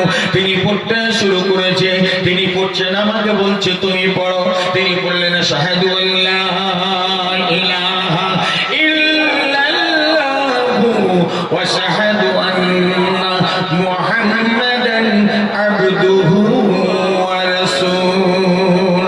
আম্মা জান আমিনা বলে আমার ঘুমটা টুটে গেল, আমার ঘুমটা ভেঙে গেল, আমি স্বপ্ন থেকে খারিজ হয়ে গেলাম। কিন্তু আমি অবাক হয়ে গেলাম, আমি আশ্চর্য হয়ে গেলাম। যে লোহার চুরি সহজে কাটা যায় না, যে লোহার চুরি সহজেই ভাঙা যায় না, আমি তাকে দেখি আমার বিছানাতে কাঁচের চুরির মতো গুঁড়ো গুঁড়ো হয়ে রয়েছে। জোরে বলো সুবহানাল্লাহ। এরপরও বলবে হযরত আমিনার ঈমান ছিল কি ছিল না?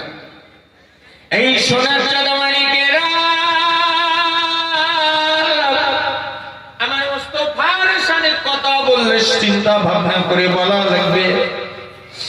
তার শান্তি নষ্ট করলে আমার আল্লাহ সহ্য করবেন না। তুমি যত বড় প্রভাবশালী হও, যত ক্ষমতাশালী হও, যদিও তোমার ইলম থাকে, শয়তানের ইলমটা কোনো অংশে কম ছিল না। আল্লাহ তাকে মুআল্লিমুল মালাকুত করেছিলেন, ফেরেশতাদের শিক্ষক বানিয়েছিলেন। সোনার মানিকেরা, নবী ইব্রাহিম আলাইহিস সালামের এই স্বপ্নটা দেখার পরে আম্মা আমিনা তিনি তো বুঝতে পারছেন না মা নাম কিছু, এই ঋতু বন্ধ হয়নি তো বুঝবে কি করে মা হয়েছে, যা বলছে তোর ভূতে ধরেছে। কিন্তু নবী ইব্রাহিম আলাইহিস সালাম বলছে আমিনা, আল্লাহ তোর পেটে আখেরি নবীকে দিতে চলেছে, দিয়েছে তোর পেটে। এই শুভ সংবাদটা কাউকে বলতে হবে? ইব্রাহিম আলাইহিস সালাম বলেছিল সাবধান থাকবে। সকালবেলা তো হযরত আব্দুল্লাহকে ডেকে বলছে, আব্দুল্লাহ একটা কথা বলবো।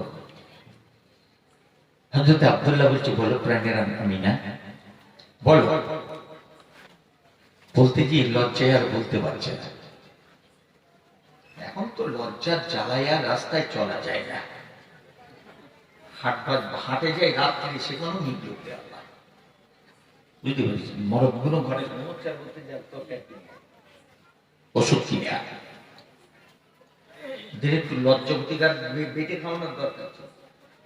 কি চুপচাপ নিয়েছে, হ্যাঁ মেয়েগুলো স্কুটি চালাচ্ছে আর পেছনে বসে রয়েছে।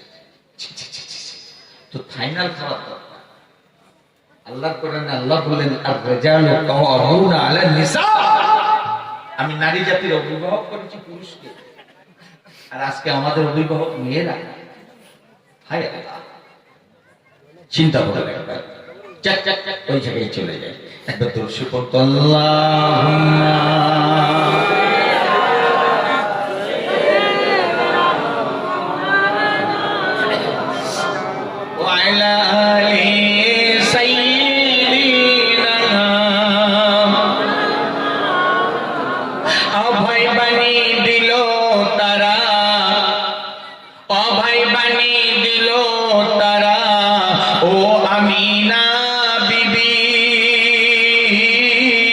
শিশু পুত্র তোমার হবে শেষ জামানার নবী। রেখো তারে বুকে ধরে, ও আমিনা হয় না যেন ভুল। আরো সেতে নামটি লেখা, ও যে মুহাম্মদ রাসূলুল্লাহ।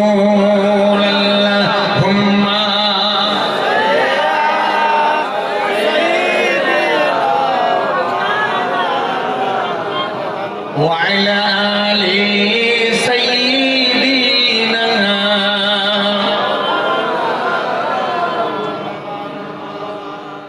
হযরত আমিনা লজ্জায় বলতে পারছে না, বলছে পরে বলবো। চলে গেলেন।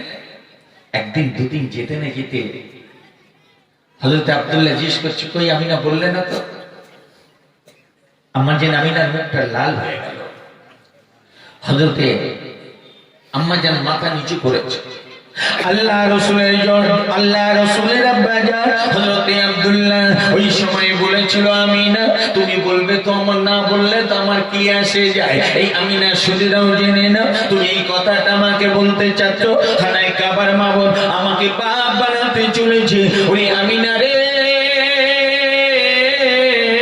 তোমাকে বাপ বানাতে চলেছে। এই আমিনা শুধু তাই না, তোমার গর্ভেতে যে বাচ্চাটা আসছে, এমন বাচ্চা, এমন শিশু পৃথিবীর কোন মায়ের কোলে আসে না। হযরত আমিনা বলছেন, আমি পেটে ধরলাম আর আপনি বোঝেন কি করে? হযরত আব্দুল্লাহ বিজ্ঞানের মতো বলছে, আমি সেদিন বিশ্বাস করিনি, আজ তোমার কথাই বিশ্বাস করলাম। নওফেলদের মেয়েটাকে আমার বিয়ে করার জন্য কোন জ্বালাতন করিনি। আল্লামা রুহুল আমিন সাহেব মিলাদে মুস্তাফার ভিতরে লিখেছে নামটা।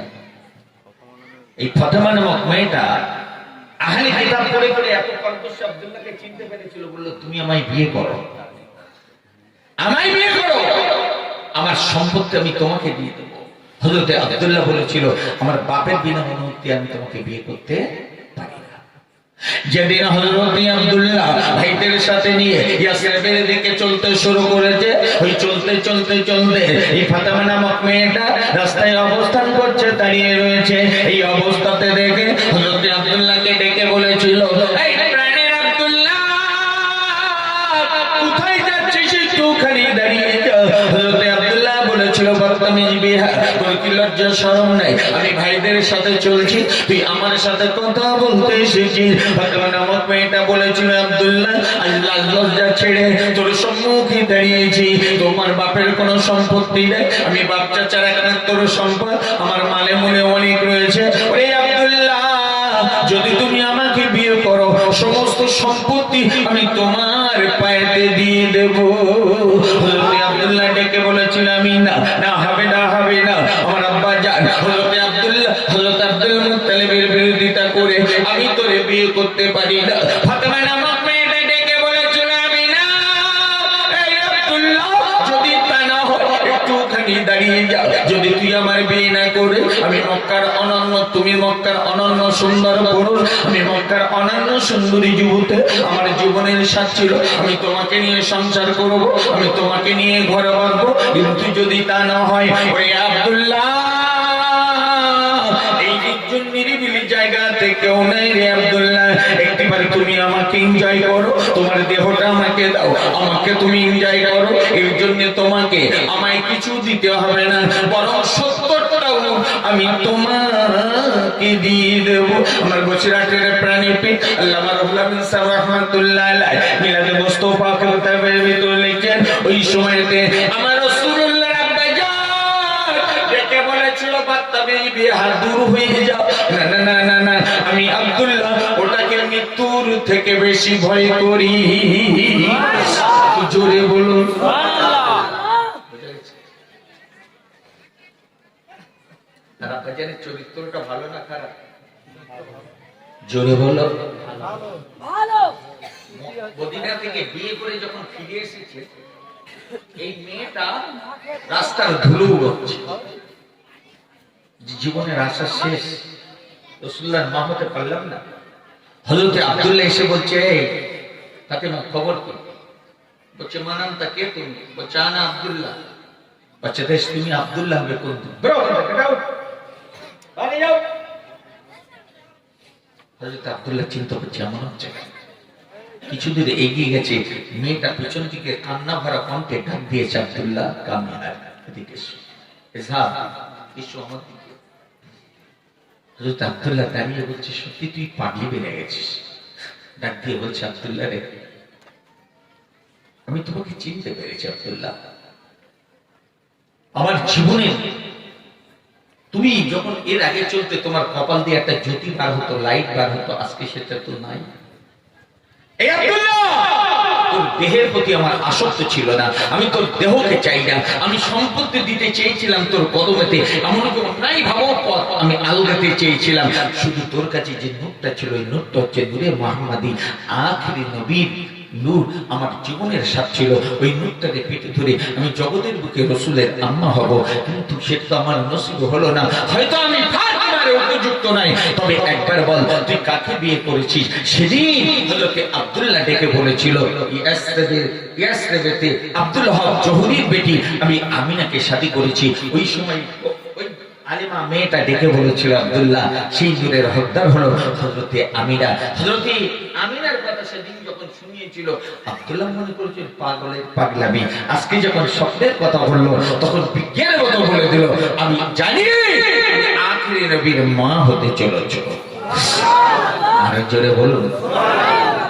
এই সোনার চাঁদ মানিকেরা, আমি আমিনাদের কাছে নিবেদন করে যাই, যে কোন নবীকে আল্লাহ জগতের বুকে পাঠিয়ে দিয়েছে, আমরা কার উম্মত, এই রাহমাতুল লিল আলামিন আল্লাহ পাক কত বড় রহমতের খাজানা পেয়েছেন। তাকে যিনি গ্রহণ করেছেন, তাকে যিনি ছুঁয়েছেন গো, তাকে যে মহব্বত করেছে, আল্লাহ তাকে পাগল পাড়া করিয়ে দিয়েছে, আল্লাহ তার রহমতে পরিপূর্ণ করে দিয়েছে। আমি এবার আপনাদের কাছে শুনিয়ে যাই, আমার রাসূলুল্লাহ যে সময় মক্কাতুল মুআজ্জামাতে জগতের বুকে তাশরীফ এনেছে, হযরত আব্দুল্লাহর কুড়ি ঘর মা আমিনার কোল আলো করে আল্লাহর হাজী বান্দারা থাকলে আমার কথাতে একমত আপনি বেরিয়ে যান। বাবু সালাম দরজাটা দিয়ে যদি পূর্ব দিকে বেরিয়ে যান, ডান দিকে আবু কুবাইস পাহাড় রয়েছে। যদিও আজকে পাহাড় খুলতে আপনাকে কষ্ট হবে, সৌদি গভর্নমেন্ট জায়গা সম্প্রসারণের জন্য এই পাহাড়টা কেটে টুকরো টুকরো করে দিয়েছে। আজকে স্মৃতির মাঝখানে রেখেছে। বাম দিকটাতে দেখতে পাবে বিরাট বড় টয়লেট, বিরাট বড় বাথরুম। এটা আবু জেহেলের বাড়ি। কয়েক কদমে গিয়ে গেলে চাপলে আরবের দিকে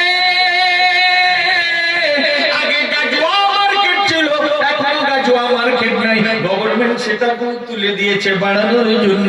আপনি পা পা করে সামনের দিকে ফাঁকা জায়গাতে দেখতে পাবেন দুতলা একটা লাইব্রেরি রয়েছে, দুতলা একটা ঘর রয়েছে, ওই কুতুবখানা মক্তবাটা রয়েছে। আপনি পা পা করে যখনই আপনি এগিয়ে যাবেন দেখতে পাবেন ওই ঘরটার গায়ে লেখা রয়েছে খাজা মওলুদুন নবী সাল্লাল্লাহু তাআলা আলাইহি সাল্লাতু ওয়াসসালাম।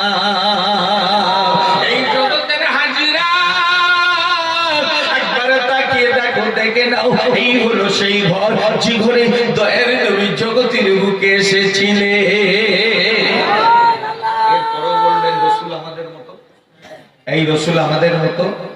জোরে বলো। যদি আওয়াজ না দেন তাহলে বুঝতে পারবো ডাল মে কুছ কালা है। আর রাসূলের প্রতি ঈমান যদি ঠিক না থাকে কবরে হাসরে কোথাও আপনি নাজাত পাবেন না। যদি উসরাতুন নবীর মজলিস বিশ্ব নবী আলোচনা চলছে, এই বাবাজি ভাইরা আমি আপনাদের কাছে নিবেদন করি ওই রহমতের নবী কামলিওয়ালা রহমতের খাজানা নিয়ে চলে এসেছি মা জানা আমিনা রাদিয়াল্লাহু তাআলা আল্লাহ রাসূলকে কোলে নিয়ে অজরে কেঁদে চলেছে। মা জানা আমিনা বলছেন কি বলবো, আমার ঘরটা এতই আলোকিত হলো, আমি সামার বসা বড় বড় ঘরগুলোকে দেখতে পেলাম। আল্লাহ রাসূল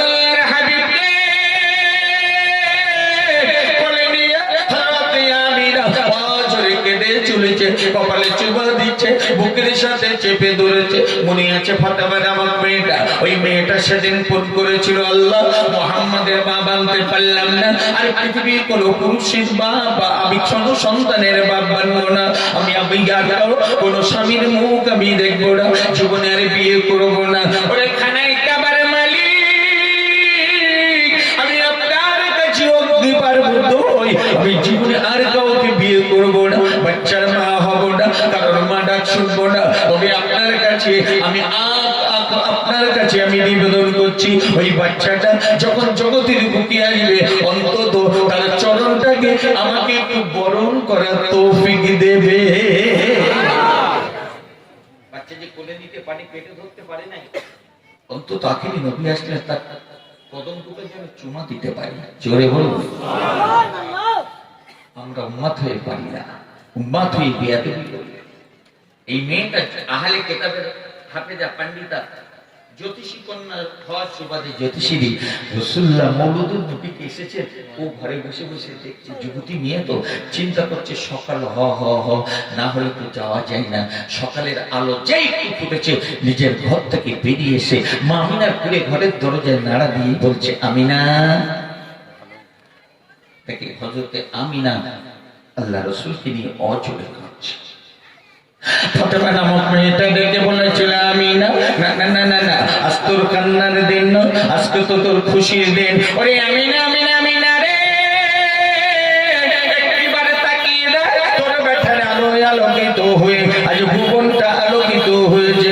তবে কেন তুই কাঁদিস রে? আজ খুশির দিন, আনন্দের দিন। ওই বছরটাকে আরব ইতিহাসে শান্তির বছর বলা হয়েছে। আরেকবারে জোরে বলুন সুবহানাল্লাহ।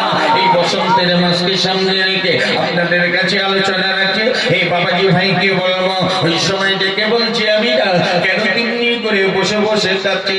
হযরতে আমিনা ওই সময় কেঁদে ফেলেছে, কেঁদে বলেছিল বুবু গো, ও বুবু যাই আমি এই জন্য কাঁদতে রয়েছি, আমার এত কুদরতি বেটা, এত রহমতি বেটা, বাপ ইব্রাহিমের বর্ণিত বেটা আমার কোলেতে রয়েছে। আর যদি আমার প্রাণের আব্দুল্লাহ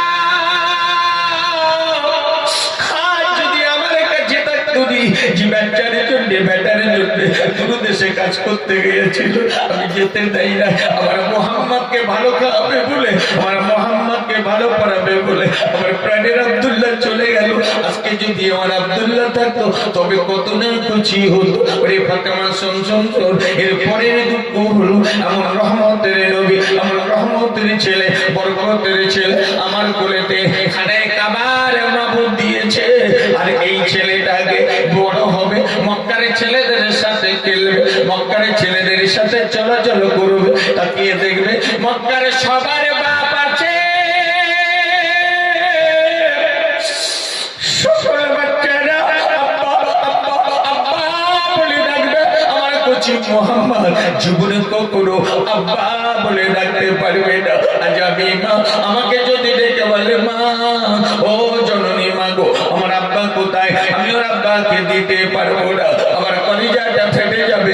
তাই আমার বেটার দুঃখে দুঃখী হয়ে কাঁদতে রয়েছি।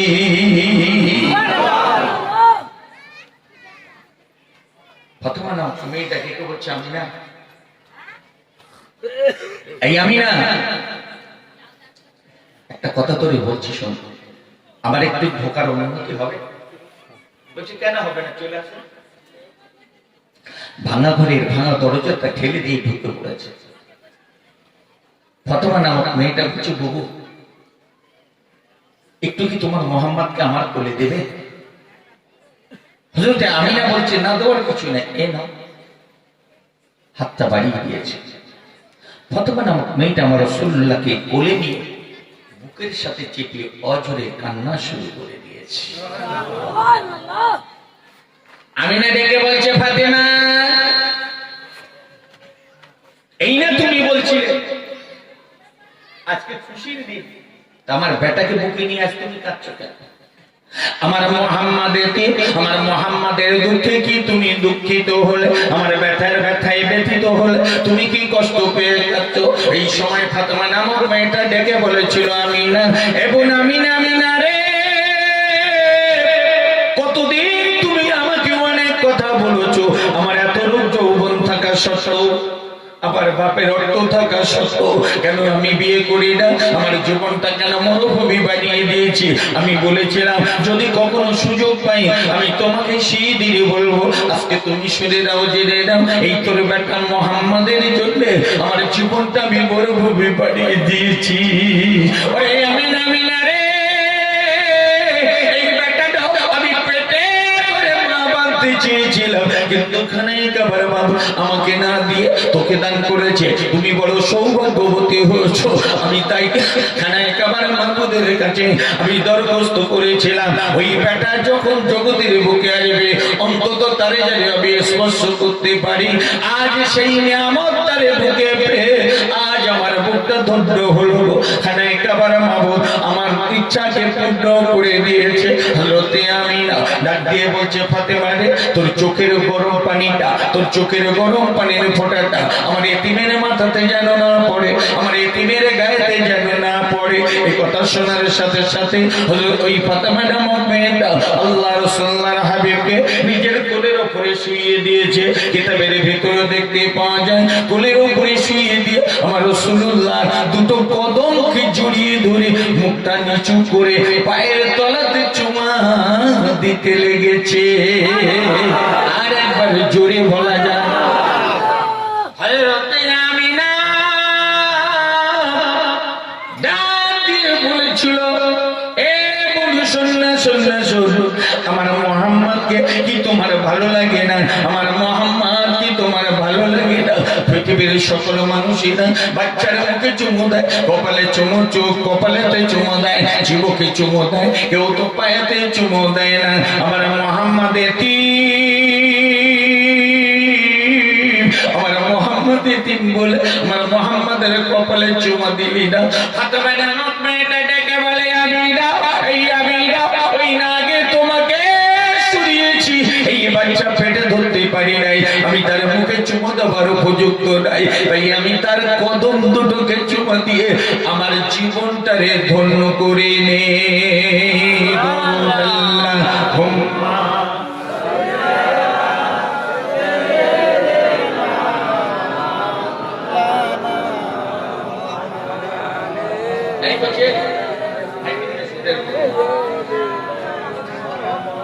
সম্ভব না ভাই, সময় শেষ হয়ে গেল। আচ্ছা আচ্ছা, তাহলে ইমাম সাহেবকে নিয়ে সঙ্গে বিদায় নেবো ভাই। আমি খুব পরেশানিতে রয়েছি আজকে, কেন সময় নষ্ট হয়ে গেলে তো খুঁজে পাওয়া যায় না, হলেও বাড়ি তোমার যেতে হবে তো গ্রাম। আমার জায়গায় যদি আপনি থাকতেন না, তাহলে বুঝতেন যে কি জ্বালা। বুঝতে পেরেছ? আর শেষ হবে না ভাই, আল্লাহ পাকের রহম হলে এই পর্যন্ত রেখে বিদায় নেবো।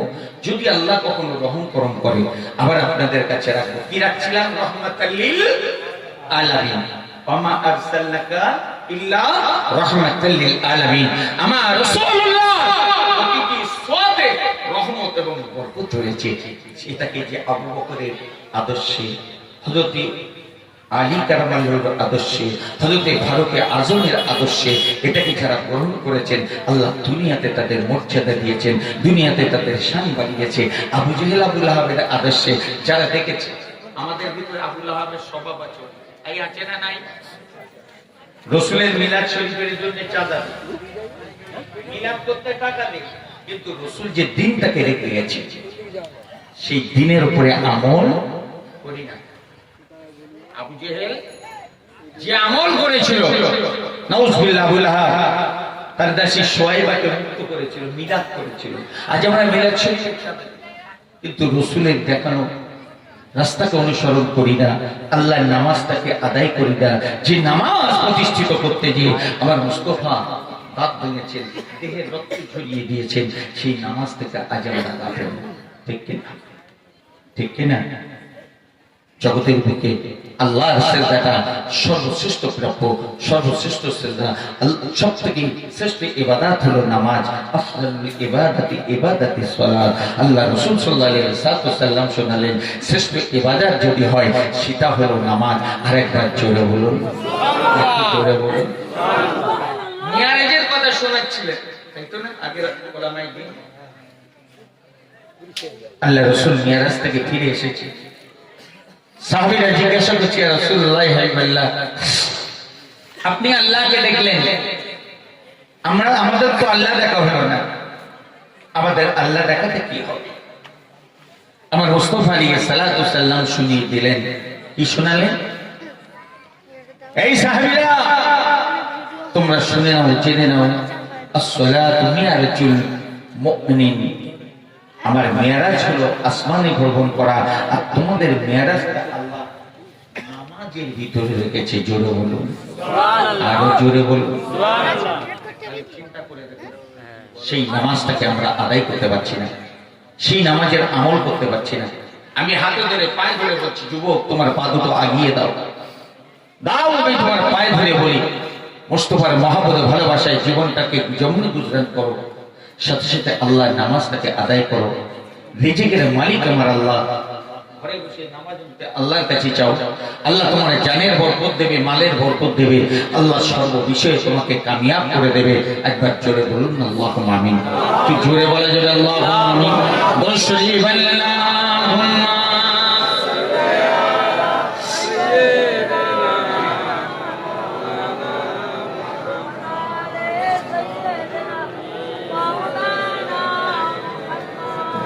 হোকনার তোর ভাঙা তরি, হোকনা ছিড়া পাল, যাব আমি ওই মদিনায়, ভাবনা কি তোর বল।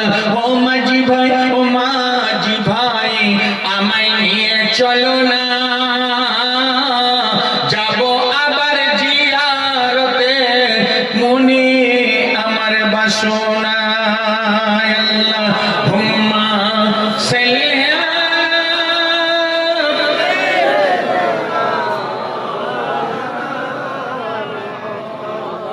ওয়া আলা আলি সাইয়্যিদিনা রাসূল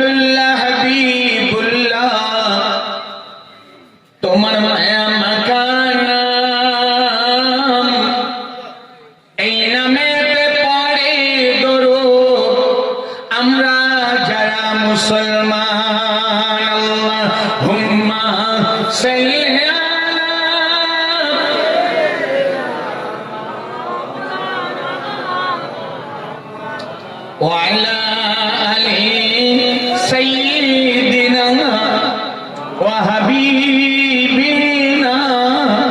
محمد صلى الله عليه وسلم। বক্তব্য থেকে বিদায় নিলাম। অত্যন্ত তড়িঘড়ি আপনাদের খেদমতে বেশ কিছু পরিবেশন করেছে। ভাষাগত দিকে ত্রুটি বিস্মৃতি হলে সন্তান মনে করে ক্ষমা করবেন, ভাই মনে করে মাফ করবেন, আমার জন্য দোয়া করবেন। আল্লাহ পাক যেন এই মুস্তাফা গোলামিটার সমস্ত জীবন করার তৌফিক দেন। সকলে বলুন আল্লাহুম্মা আমিন। বাংলার বিখ্যাত ওলামায়ে দ্বীন বাংলা আসমের আমার ভাই বড় ভাই যে এসেছেন আপনাদের খেদমতে আসবেন, তার আগে ইমাম সাহেবকে সব বর্তনা দেওয়া হবে, আপনারা সেটাকে দেখুন এবং আমার জন্য দোয়া রাখুন। ওয়া আখিরি দোয়া আলহামদুলিল্লাহি রাব্বিল আলামিন। আসসালামু আলাইকুম ওয়া রাহমাতুল্লাহি ওয়া বারাকাতুহু। একটু মহব্বতের সাথে দরুদ শরীফ আল্লাহ